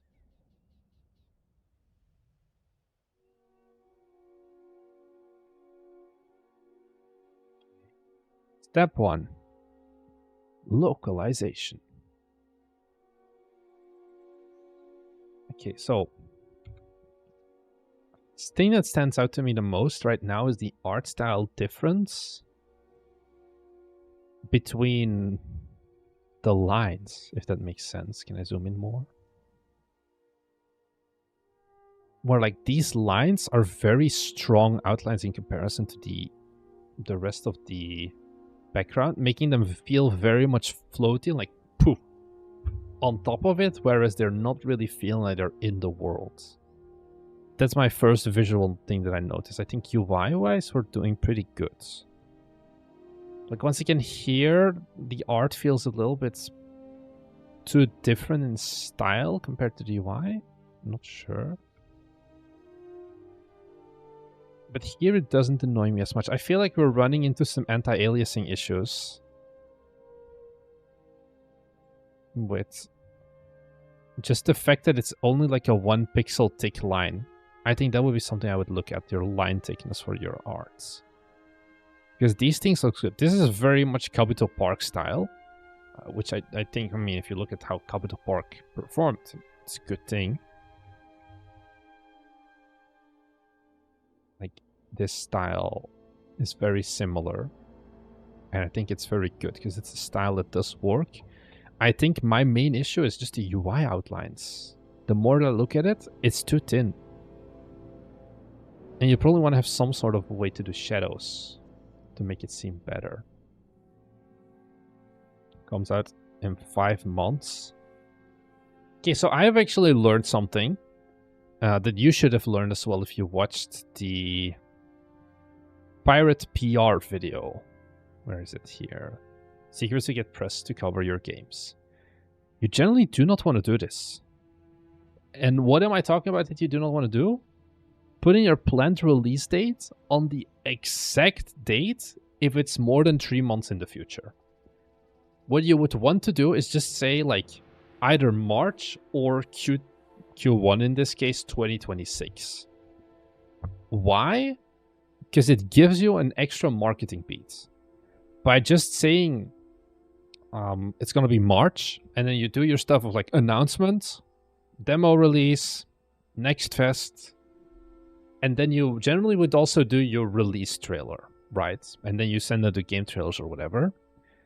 But there is actually a extra marketing beat that you can unlock for free, basically, with like very limited extra effort, which is your release date announcement, where a month or so in advance, maybe even a little bit less, 2 weeks in advance, you make an extra like recut of your trailer, where the entire goal is just to announce the exact specific date in the month that you're doing. So if I go to like the Game Trailers YouTube channel, Let me find what's the I'm just gonna. I think I can find it this way. Yeah. Easy Delivery Co. They did this very recently. Let me see. Easy Delivery. So they did this. So they have official reveal trailer. Okay, it's fine. And then what they did 2 days ago is they had just an extra trailer. And even though this one didn't blow up maybe 5k views, it's still 5k views or whatever that they got. And you know already that they're also going to do an actual release trailer on like release day itself, which is also generally doable, which would give you an extra thing. This is something like, it's hyper specific already. And it's not something you'll find in top 10 lists, but it is something that we'll be doing for our future games as well now, of not actually just announcing the exact date immediately. I still think having month immediately upon your store page being announced, or quarter, it's like very far in the future, is good. I generally do not like the store pages where it's like to be announced or coming soon. I do always feel like putting a month gives more confidence, but actually putting a release date from a marketing perspective is bad. And you want to wait with that until you're closer to the end. I think apart from that, yeah. I think that only matters if the first trailer gets a lot of views. I actually don't think so. Because you're just getting more spins on the slot machine of the YouTube algorithm. Maybe it's... yeah. I don't think you need to have a good first trailer at all. I think we've also had it where the announcement trailer underperformed compared to the release trailer. More spins of a low number isn't much good. I think 5,000... like, the conversion rate from game trailers as a YouTube channel is still pretty good, I would say. And this is just one. Let's go and take a look. Release date trailer. Like, you know, 10k, 5k. Like, these are still, I would say, official release date trailer. This is a game that Pirate PR did. 235k views. Now, Off is definitely, like, a bigger game already. Peak, 22k. Forgive me, Father. Lost Report, I have not heard about this one. 190k. It is very much... I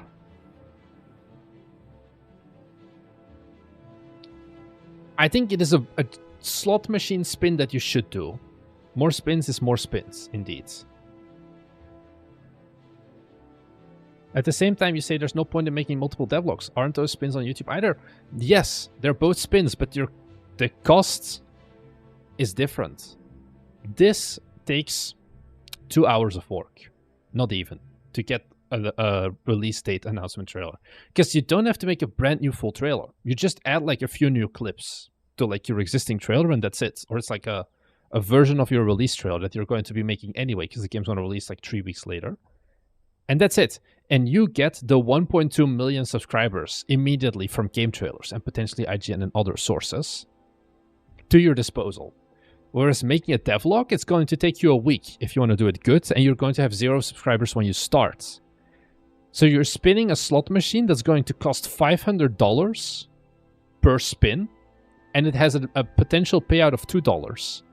Whereas here, yeah, you have an average payout of $5, let's say, but it's only $1 to spin, if you want to stick to the analogy.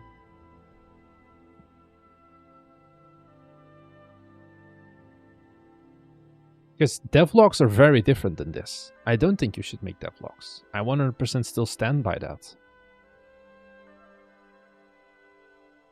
Because like Party Club is what I would say a small indie game. And still they got 29k. Let me take a look. Party Club. Did they get like another trailer on here before?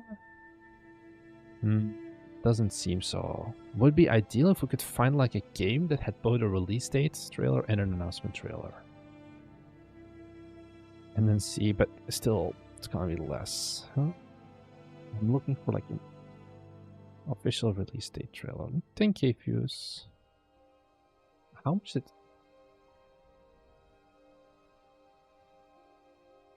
yeah, so we also had 6.6k, and this gave us very good conversion for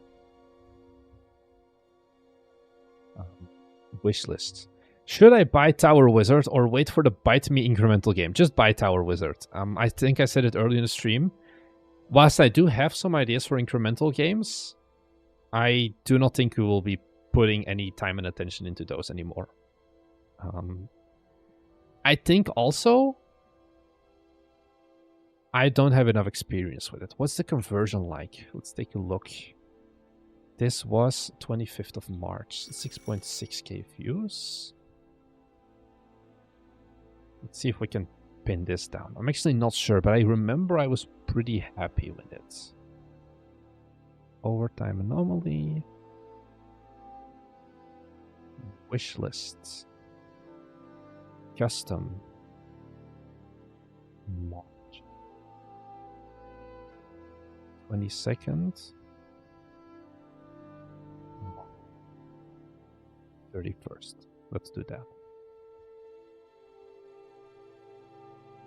Oh, that's the wrong month. Oh, but I think we can already see. No, this is December. What did I do wrong? Selections. I can only see the full history. Oh, here. I think it's gonna be this. So like 500 wish lists. Ish. Give or take. Maybe a little bit less. I don't know if you had other coverage. But I think you... Yeah, because this was 24th. Let's say 300 wish lists. So that's still a 5% conversion rate. Which is pretty solid, I would say. Yeah, that's not bad.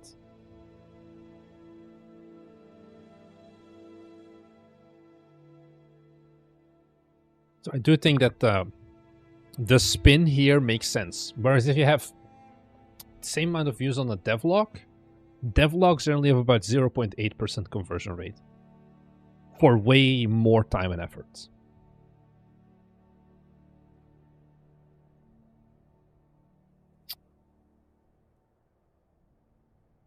I think also Gorilla vs 100 Man had like some updates. And they still got more spins as well. Like 8.7k, 6k, 4.3k. They're like amazing? No, but the amount of... Yeah, like the people who watch this are not developers. These are people who want to actually play games. And do that basically. So yeah, you have like reveal trailer, announcement trailer. Do they have demo trailers? Actually curious now. Yeah, they do have demo launch trailers. I'm not sure. They don't seem to perform good at all, though. Maybe. You could do a demo launch trailer if you have the time for it. Why is this sorted so whack? It's like 1 day, 3 days, 4 days, 1 day, 1 month, and then 13 years ago. Oh, well. But yeah, release date trailers you can do something with. So that's my little hidden life pro tip. I'm still in the early stages of making a friend slap horror game. Should I just abandon FCAT? FCAT, what is the pitch? What's the pitch and what's the visual style? Those are the two important questions. How does one get their trailer featured on that channel? If only there was a Patreon video that talks about all of the steps on doing it. Ta-da. Would you be recommended? Would you recommend repurposing? Maybe you have restricted mode on? No, I do not. It's off. It's just weird, the order, because then after 13 years you go back to 1 month, 3 months. It's just YouTube. Would you recommend repurposing a roguelike mobile game on Steam? I think some YouTuber actually did this. Mobile game. Steam earnings. I saw a video of someone who made this. Here. How much did Ink gift? I don't think this is the real title. But yeah, he did not earn. Mobile made me poor, and Steam made me rich.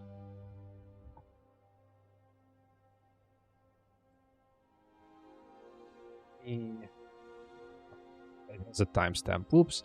I think watching this video is going to give you more thoughts, because he is actually making a roguelike runner mobile game. So if you haven't seen that one, check it out. So damn, 500,000 views. Let's go.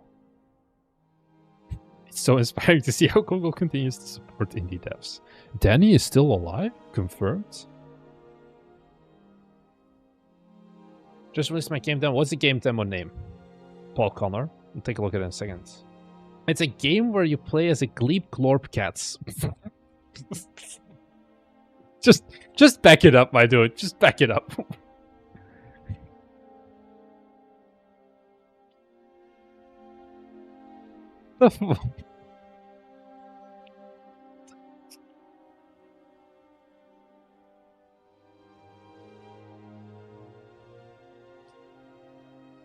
I wasn't talking to you, Paul Collar, by the way.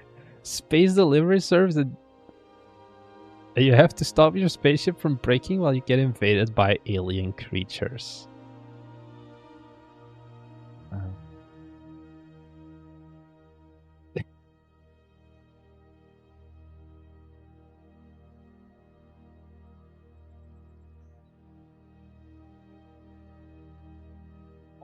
Can you tell me your game name? Because you did not send it. I don't think you can send links. Maybe you sent a link and YouTube ate it.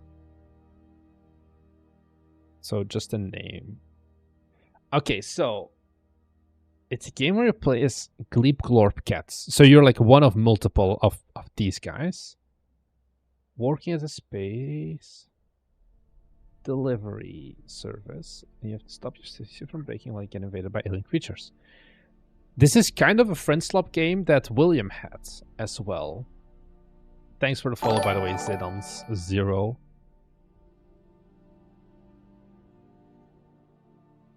Does the game look good? I think that's going to be the big thing. I think from a description hook, it could work, but I think the visuals need to match it very well. I think like a game like this would be like a roadside research if you want to go into like the very vague aliens. But I'm not sure. Yeah. Astro. I don't know if you need to pack it up yet, but I think you need to send some gameplay at some point. And like something visual. Ooh. Oh. A demo requires a controller. That's not good. It's not good at all. You have reviews. That's good. I feel like controller required is such an issue on Steam. Low poly, not like PBR style. Yeah, I mean, if it's like low poly stylized, it could work.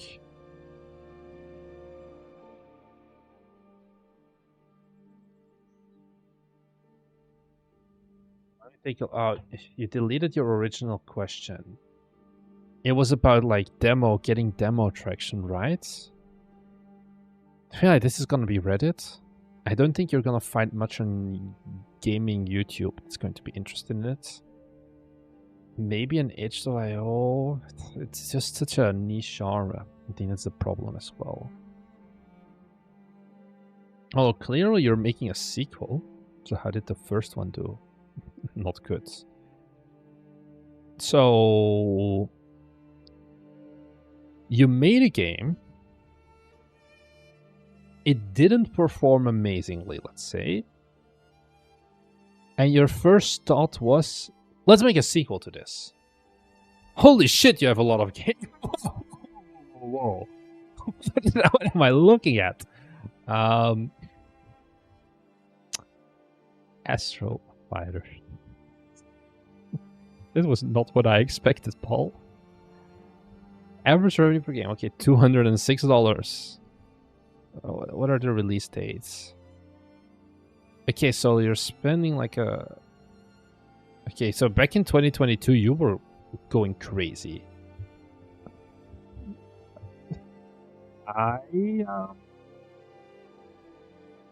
21 in 5 years. Yeah, you skipped out on 2023.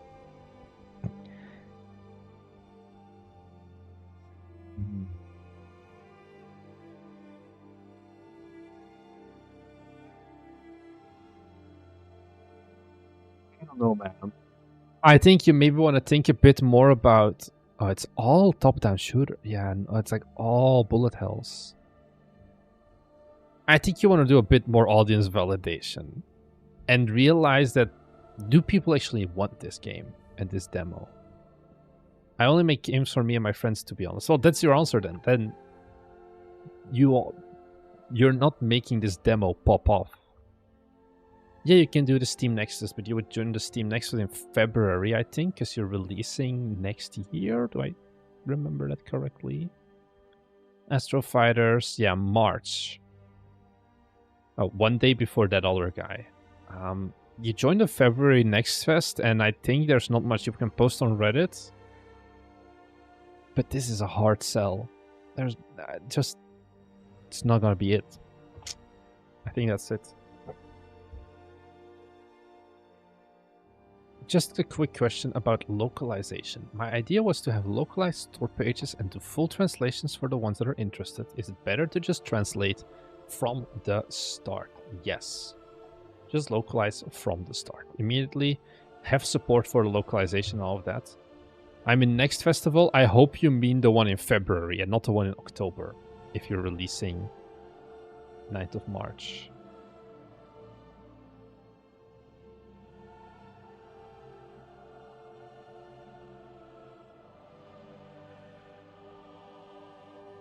Give me a second, I need to respond.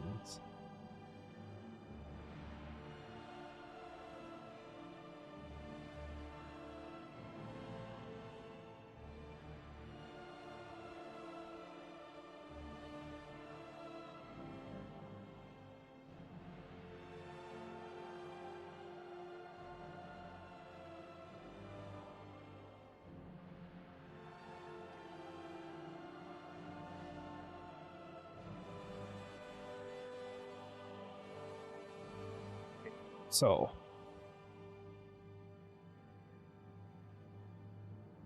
it's called Puppy Park, right? What is the engine? I think is a big question. TM39, Swift, Brock Smash. Is it Godot or is it Unity? Or is it something? Okay, Unity. Okay, so you can just do Unity localization and link that to a Google Sheets. And you just do this. You don't need to get ISO localize anymore. And you just... It looks kind of like this then. Let's just pull up Kyoto Anomaly. Where you can have a Google Sheet. And you just have like tables for every language. That's it. And you already add support for localization. But you don't worry about the actual text localization, so to say, for like all the other languages until you're further in development. But you already want to have the bones of never hard coding a single line of text in your game. And I think, because that's, I think, the big danger. You just make sure that everything has a key in your game and you just pull up the English localization. And then in the future, you can be like, okay, now I have everything I need. Now we start working on the translation or like localization and on the QA to see like there's no text like falling out of the... Like you'll have like different words for bag, so you need to make sure that like it's not gonna go outside of the...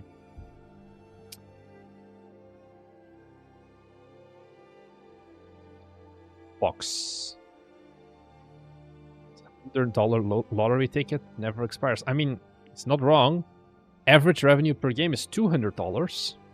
So it's technically printing money. Median game revenue is still technically printing money. Although, yeah, the scale is not amazing. What's the biggest revenue one? Astro Fighters and then Meteor Blasters. This is kind of like, you know, the style of game that you see like someone play on like a TV show. Like, we need a game. Non-stop a space action game.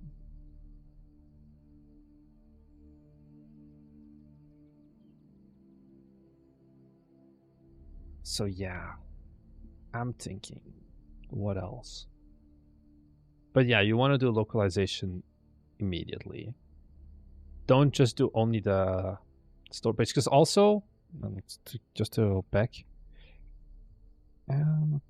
Puppy Park here. like, these checkboxes matter as well. Like, you need to check this for every language. It's not just localizing the store page text.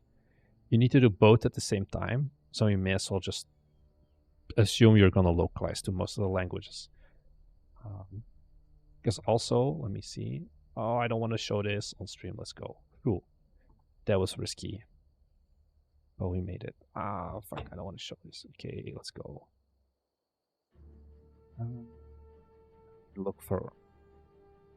I think if I look for Cologne, I'm going to find the picture I'm looking for. This one. You guys remember this from the Steam DevCom user language breakdown? So behind this guy's head, it's the stat that 60, like over 2/3 of Steam do not have English as their primary language as well. Like, there's a difference, and that's like why you want Chinese. This is from Steam themselves, the stats. So hey Benjamin, how's it doing? So you want to cover. What I generally do is I go up to this line, up to Polish, basically. Oh, I add Thai as well. I don't do traditional Chinese. I try to cover all languages that are over 1% on like the Steam hardware survey. If you want to have an idea of like, I don't know what games to localize to, those are generally the languages to go to. Because what Steam also says is like, even if it's just 1%, you're still talking about a few million players that you would expand your reach to, basically. Which is always a good thing. Do I have like a better one? Maybe this is a video. Maybe I go around the guy's head. At the various other languages represented here. I don't go around his head. Oh well. They don't have one. Oh well. Such is life.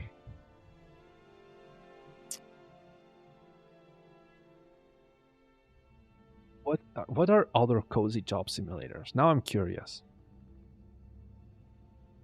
Okay, yeah.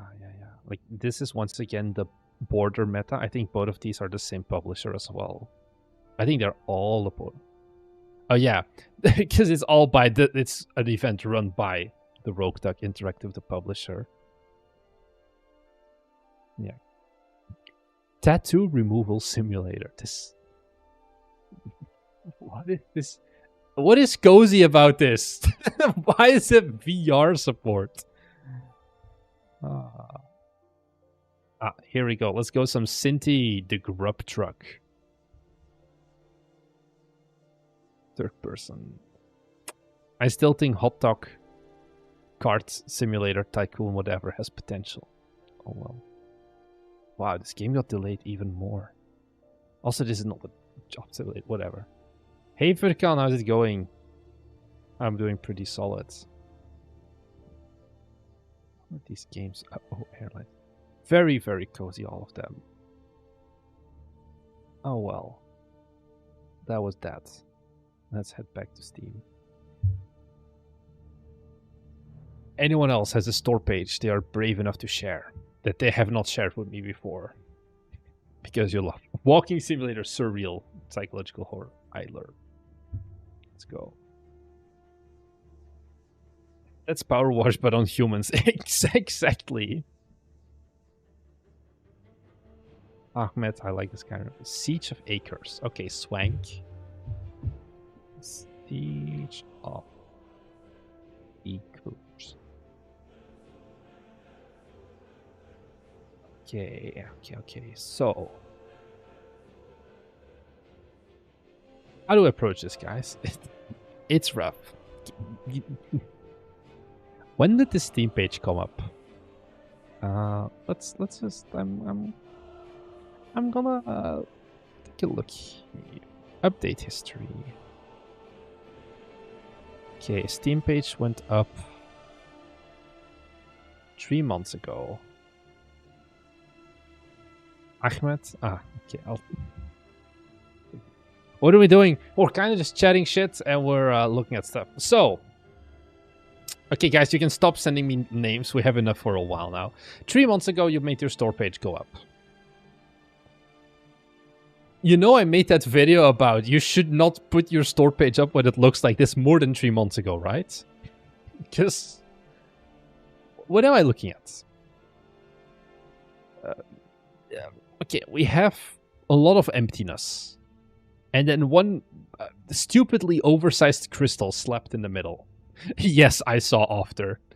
Unfortunately, there's no way to revert it. Yeah. Kill and customize your character. There's not even a character to be seen here. Honing their abilities. There is nothing of the game in here. Prepare for battle. We'll push your limits. What battle? I just love the diversity of the Byte V audience. Can I just say that? Yeah. Oh, this is an off-center title as well. Should I pay $100 more and redo it? No, what do you mean pay $100 more? Just make the game and update the Steam page. You're not doomed because it looks like this right now. You just need to have a better looking game. Like, ignore this for now. Don't care about it. 40 gigabytes. I hope this is 60 gigabytes. I hope this is just placeholder shit. You don't need to spend $100 on a new store page. You can always spend $10, however, on Patreon. You have to give your address with Google Play now. You've had to do that for a while, I think.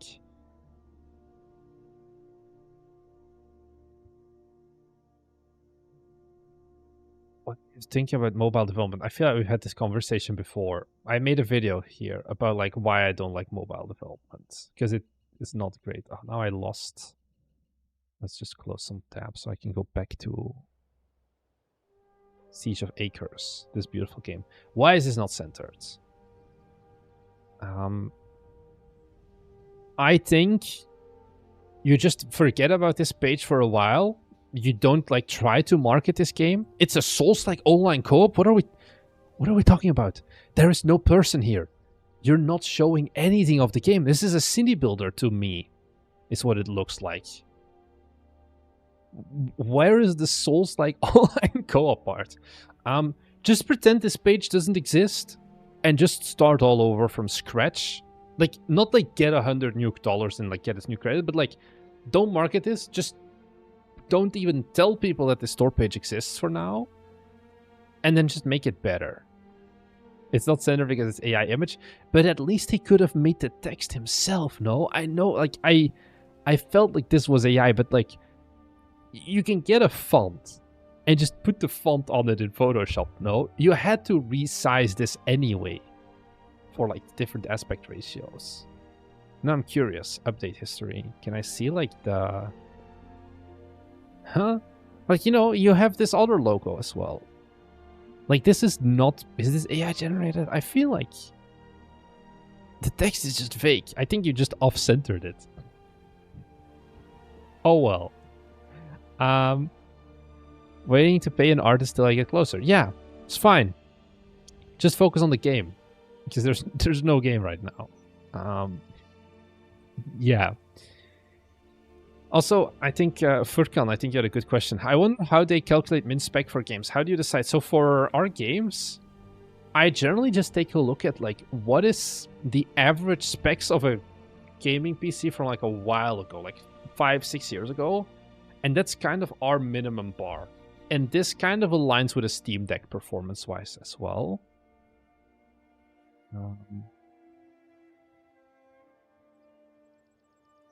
Because you can generally do a lot of optimization, and I'm very confident we can hit this as like a minimum, and then recommended I basically go up like a few years in time.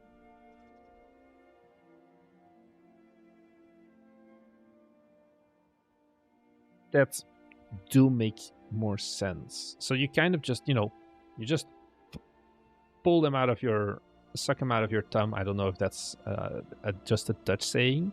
But that's kind of where we come from, but with a bit of an idea of these are the like ages of system requirements that we want to track. Another good one, because you kind of want to think about like Steam Hardware Survey. Steam Hardware Survey. Just of like what is the average person is now apparently running an RTX 4060. So this should probably be your recommended spec. An RTX 4060 or around that. and then like 16 gigs of RAM, and then your minimum is like just a little bit like less than that.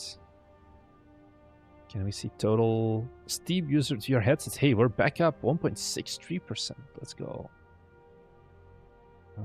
Okay, so let's take a look at. I want to try out Identifile because it's a desktop idler. I feel Identifile desktop tension. Oh, looks pretty cool. Yeah, capsule wise, looks really solid at least. Okay, so it is not a desktop idler. It's a desktop game. Okay, I want to see this. Oh, I like this. Game feel is very solid. Welcome to Identifile. Oh, voice acting is rough. I think that's the first thing that I definitely would see if we can change. Welcome to Identifile. I can hear that you're like a 24-year-old dude living in the UK. And you just recorded this yourself as like, I'll change it up with, what is it, Audacity. Nobody's gonna hear it.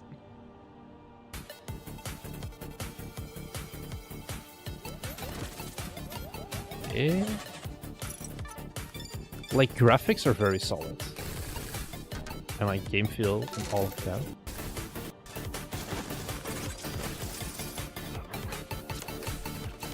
Cool game name. Yeah.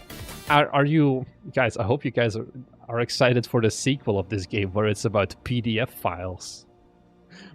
Nothing will go wrong if you call the game that. IT guys Osu. I think overall it's doing pretty good. Sandy Station Game Showcase, okay. Graphics are just very good. You've done a bunch of festivals as well. I guess you're based in Asia, maybe, because you've done Gamescom Asia. And you're in, like, the Level Up Kuala Lumpur. Are you physically in Malaysia?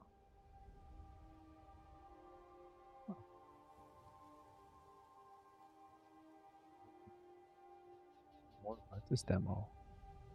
What's the plan for this, my dude? How complete are we?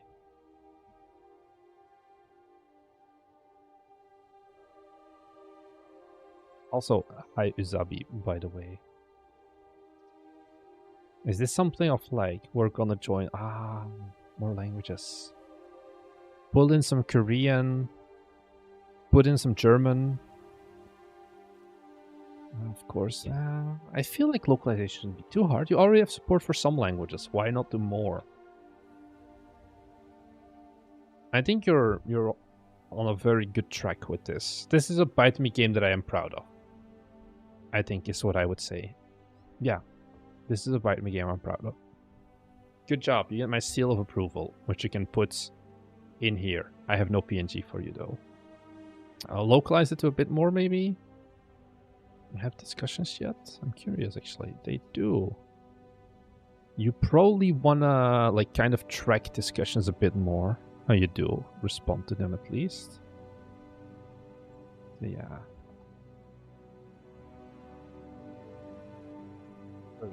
Very good. This is something that I could see picked up by a publisher even still. But like quality level. And then we had, what was the other game, Furkan, that you said by Ahmed? It is called Legends of Elementia. Elementia, okay. We have an AI-generated capsule. We're off to a great start.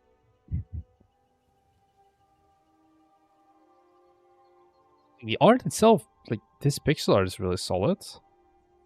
This just is like, why we gotta do this, Ahmed? Well, you clearly have some of the art skills needed to make this.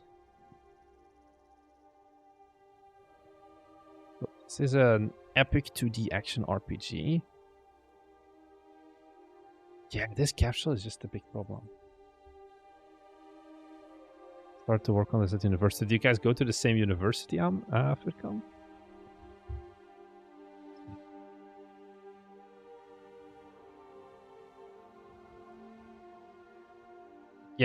Capsule art is also AI made. For this, yeah.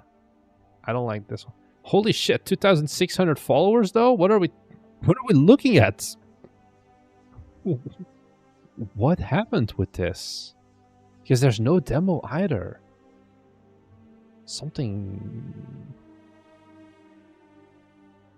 something I'm missing. 40k wish lists. With an AI generated capsule even. Does this have YouTube coverage? 856 subscribers. 3 videos. Not this. Oh, shorts. Ah, fuck it. I have this extension. I can't see shorts. Give me a second. Let me switch to Chrome. Because shorts are the devil. If I go to shorts, okay. Sort by popular. Huh? No. I expected there to be more here. Definitely a lot of dedication on the shorts though. Because like 178 shorts is not bad. As in like actually putting in the hours. Putting in TikTok. Yeah. Probably gonna cross post. 75k followers, 1.7 million likes. I guess you found what to do. When you knocked upon my door. Oh, I'm gonna get copyright. No. Okay, this makes sense. We are uncovering the secrets. No more sus. Can I mute this? Yes. Okay, yeah, but like visuals are selling this game very much, and I think yeah, this format does work for TikTok as well. Some games just fit TikTok very well indeed.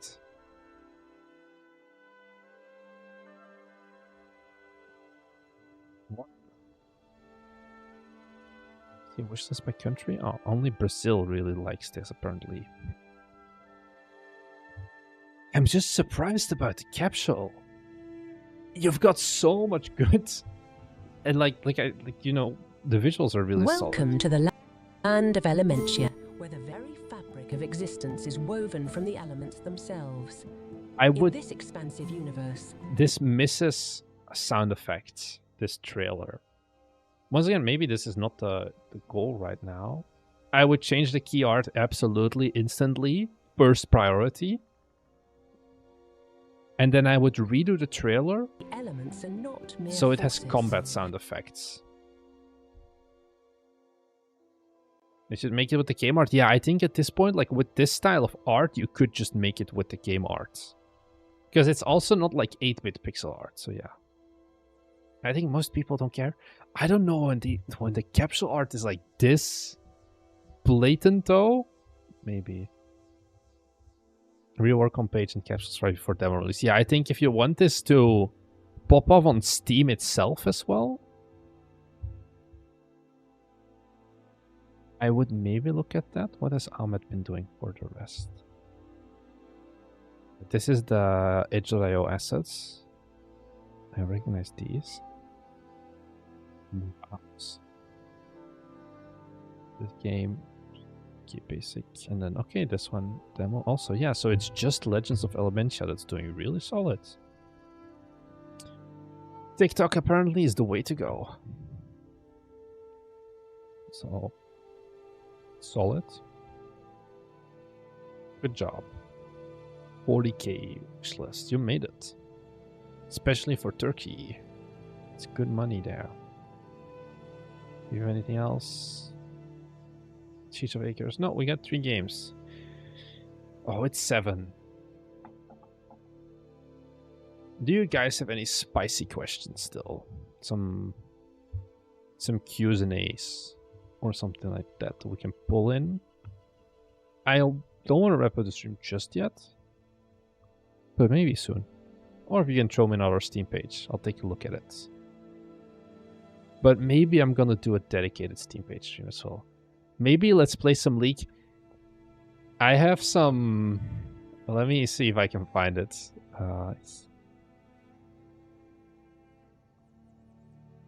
Sent this recently. I want to... Yeah, okay. Want to see a cute picture of me and Thomas? Look at how young and cute we are. Anyway, that was not what I wanted to show. It's right here. Can I full screen this? Yes. I can't full screen it exactly. Can I open this in... No, I'm just going to download it again. Oh, well. I think I can put it here. Yes. This was unfortunately me 2.5 weeks ago. Like, this was me on the day that I flew to Japan. Because I'm like, I shouldn't do this. And honestly, productivity through the roof. No more leak. Because also I'm on Japan servers now anyway, so I can't play with Thomas. And that's half of why I played League, because we just played it together, like true homies. So, yeah, no more booting up League. Thanks, NerdXXL for the follow as well. Nice, proud. We're making progress. Yeah, the only game I now play is Demon Bluff. 500 hours. Fortunately not. Never mind. I am... Yeah, let's see if I can do this in the background, actually. Because chat is pretty silent today. Surprisingly, for the amount of viewers we have. But hey, welcome. Still. Did you guys know?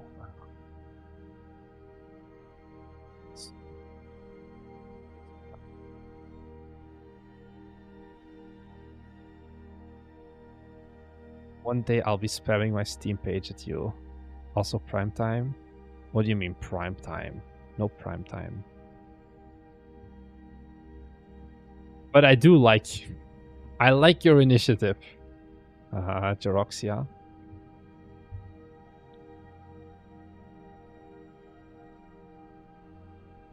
Go. Did you guys know that I have to mute myself? And I'm gonna pause this. You can support us for free. If you want to support us for free by giving us some money from Jeff Bezos, you can link your YouTube account, not your YouTube, your Amazon account to your Twitch account and head on over to our Twitch at twitch.tv/BiteMeGames, and you'll see this option here once it's linked. If you go to, not gift a sub, like, there should be a subscribe button, whatever. And you can check use Prime sub. Look, it's free. You subscribe with Prime. And then, if we wait like half a second, is it not going to... Oh, I need to go here. Thanks, Bezos. And now you should see something there. Bam, just resubbed. And we just made some money. Thank you, everyone. Doom Nexus as well. Because it does help with these streams as well to just keep doing it. I don't think it works for Indian Prime accounts. It may do the thing that it like impacts. Huh, why is it the default Streamlabs GIF? Well, it impacts how much money we get. Thanks for the follow, so I wasn't looking. So yeah, you know, we have to do this. Jeroxia. Because yeah, we are also on Twitch. Thank you very much for the Prime sub, Uzabi. How hard is it to localize a Steam page? I've tried it and I can't find how. Ooh, so this was actually a stream idea I had, but I wasn't sure what people would think about it. Where it's kind of an office hours for Steam. As in, I am pretty confident in how Steamworks works, to be honest. Like, I feel pretty good at it. So you could just come in and ask, like, where can I find this thing? So if you want to localize your store page, you go to the store page tab at Steamworks. And then here, you know, you can fill in this. And then what you want to do is you want to go to this drop down. And you're going to select a different language, like Dutch, for example. Or German. And the green ones are the ones that you have localized to. If I go to, like, Italian, it's just going to be empty. And it's going to go back to the default English. And that's kind of how it works. It's not really hard to localize, I would say. And then, like, it used to be harder. And then you do the same thing here for your short description. And that's it. I guess no Prime subs from India. Oh well. Thank you very much for trying though still. And that's basically it. Thanks as well, Jeremy Foster 123 for the follow. But yeah, I do wonder, do you guys struggle a lot with Steam? Because I've made some Patreon videos about it. But a lot of people don't seem to, like, I hear a lot of people complain about Steam. But I honestly think it's pretty good. And, like, easier to understand. Oh, you still have to re-upload the images and stuff? Yeah, so a better example of a game would actually be Unicycle Pizza Time. Because here we localize images as well, which is something you can do.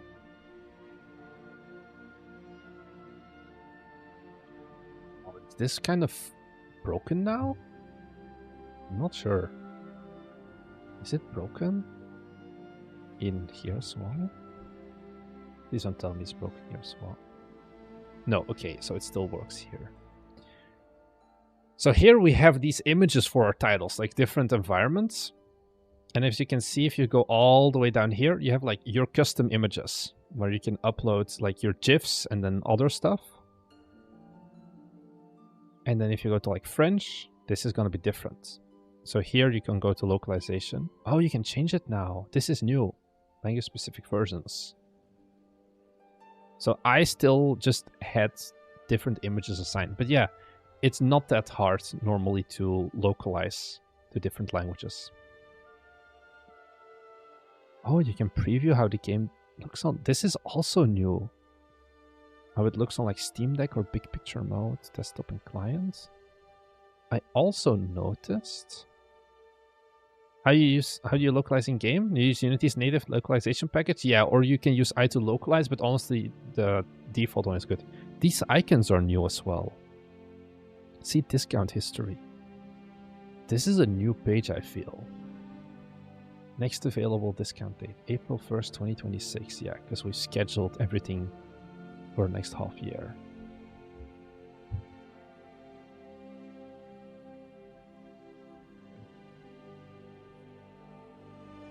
This is like a... is it cool? I don't know.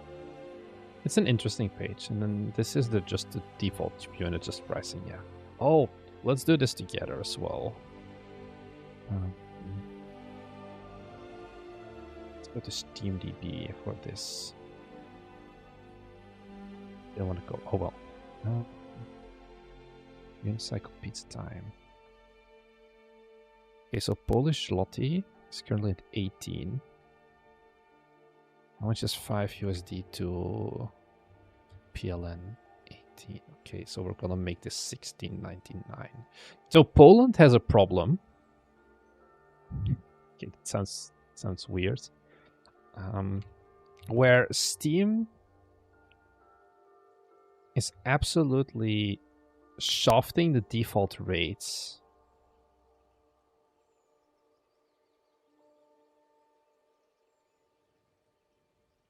Thinking first time at full price, this is fine.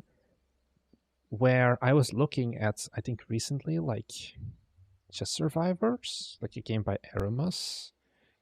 And what you can see here is like most games, the Polish zloty is like 27% above USD. And to give you an idea on like the Big Mac index by country, do they have Poland? Yeah, so like in Poland, 527, like Poland has less purchasing power than the US by like, let's say 10%, give or take. Whereas, according to, this is like the Steam suggested pricing, they're 27% higher. I'm actually planning to make like a YouTube short talking about this as well, where the Polish people are kind of fucked. There's even an entire movement about it called Polish Your Prices. Polish our prices? Yeah, here, a campaign to lower unfairly high Polish prices on Steam. I actually spoke at DEFCON with the Steam team about this, The reason is they used to have a business developer guy who just went through all of the like conversion rates and all of that, and he just got busy and was doing other stuff because he's just one guy. Where they have this thing of like unfair pricing. So it's like you pay 20% more in Poland for Schedule 1. You pay 30% more for Metal Gear Solid Snake Eater, even though purchasing power is 10% less. So if you have a game that's out, you may want to reconsider your Polish prices. Because the benefit is it's just more people can actually play your game then. So I'm going to actually take a look at our other games now. We're going to do this together on stream. Because that's also a thing. I was originally scared of like, oh, but I can't change my prices. Holy shit, the Swiss franc for this game is very high. Polish zloty is kind of lower here. But not as much. Because I do know, I generally do try to think about Poland when localizing prices. How is it here? Like this one, I think I changed recently, like minus 8%. I think this is the sweet spot. Like around 10% less than USD is in line with purchasing power compared to the default of like 17% more or something like that. Euro and things like that you can kind of ignore because of just also the Euro to USD conversion rate absolutely tanking. Which makes difference. I think USD to Euro is a better number, like easier to understand number. Where like when we created the prices for this game back in like February, basically, where it was like 10% more valuable, basically. That Big Mac index thing is interesting. Is it accurate? I don't know. I'm just sad that Belgium isn't included in it because it kind of makes it harder. But yeah, it's like, what is the cost of a single Big Mac, not a menu, in Japan, in like a country, and then you can see like how it converts to general purchasing power. So yeah, think about your Steam prices, I guess, is the thing. You can always discount down for a specific language, like a specific region, without any impact. Turkey mentioned. I think I don't know how Turkish prices are. I think it's part of the like combined thing, I think, right?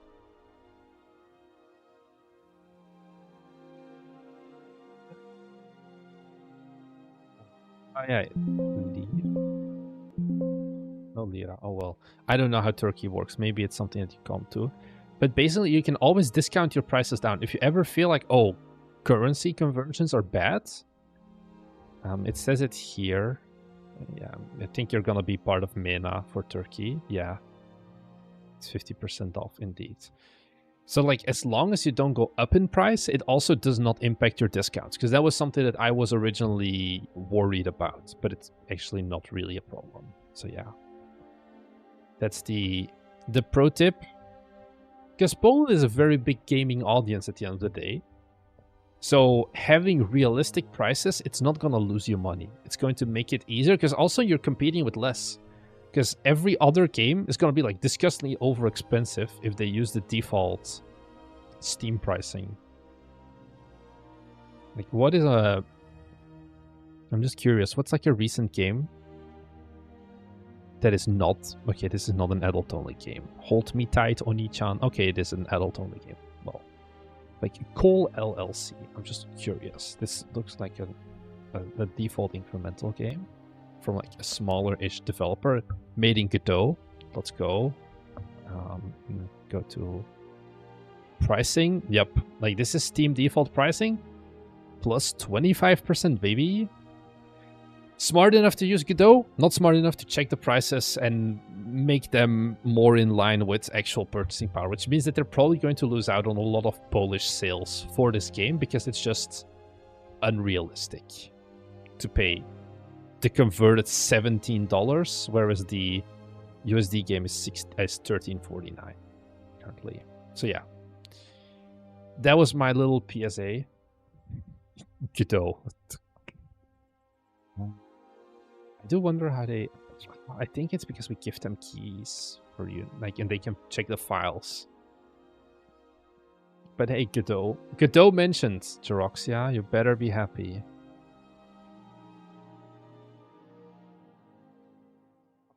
how is keep digging doing? Oh, I'm just curious. Okay, yeah, this did look like an Unreal game. Once again, Poland plus 27%. So it's a pretty big issue, I would say. That is relatively easy to fix. Steam said that planning starting from next year, they're going to get like an external agency that once a year looks again at the converted prices, like default suggestions. But for now, you'll have to do it the good old manual way. Switzerland, I care less about because it's Switzerland. And I think, like, once again, it's mostly going to be an artifact of also the USD to CHF conversion rates. Which has similarly, because it's pretty in line with the euro, nosedived very steeply as well. So, yeah. And I think we're going to wrap it up here. Unless anyone has any burning last-minute questions, I'm going to keep it at this for the stream. There's going to be more streams next week. I'm planning on the stream. It's going to be, well, not for European time zone, probably. It's going to be like Monday night. So Tuesday very early. But yeah, we'll see about it. I'm happy we did another live stream. And I'm happy you guys all tuned in. Even though it's like 11 a.m. on a Sunday. So thank you for that. And yeah. Join in the Discord, I guess. If you want to be notified when we're going to do more live streams. The Discord is a pretty cool place anyway. I'll let you know if we do some streams. And apart from that, thank you everyone for watching. And I'll see you guys next one. Bye!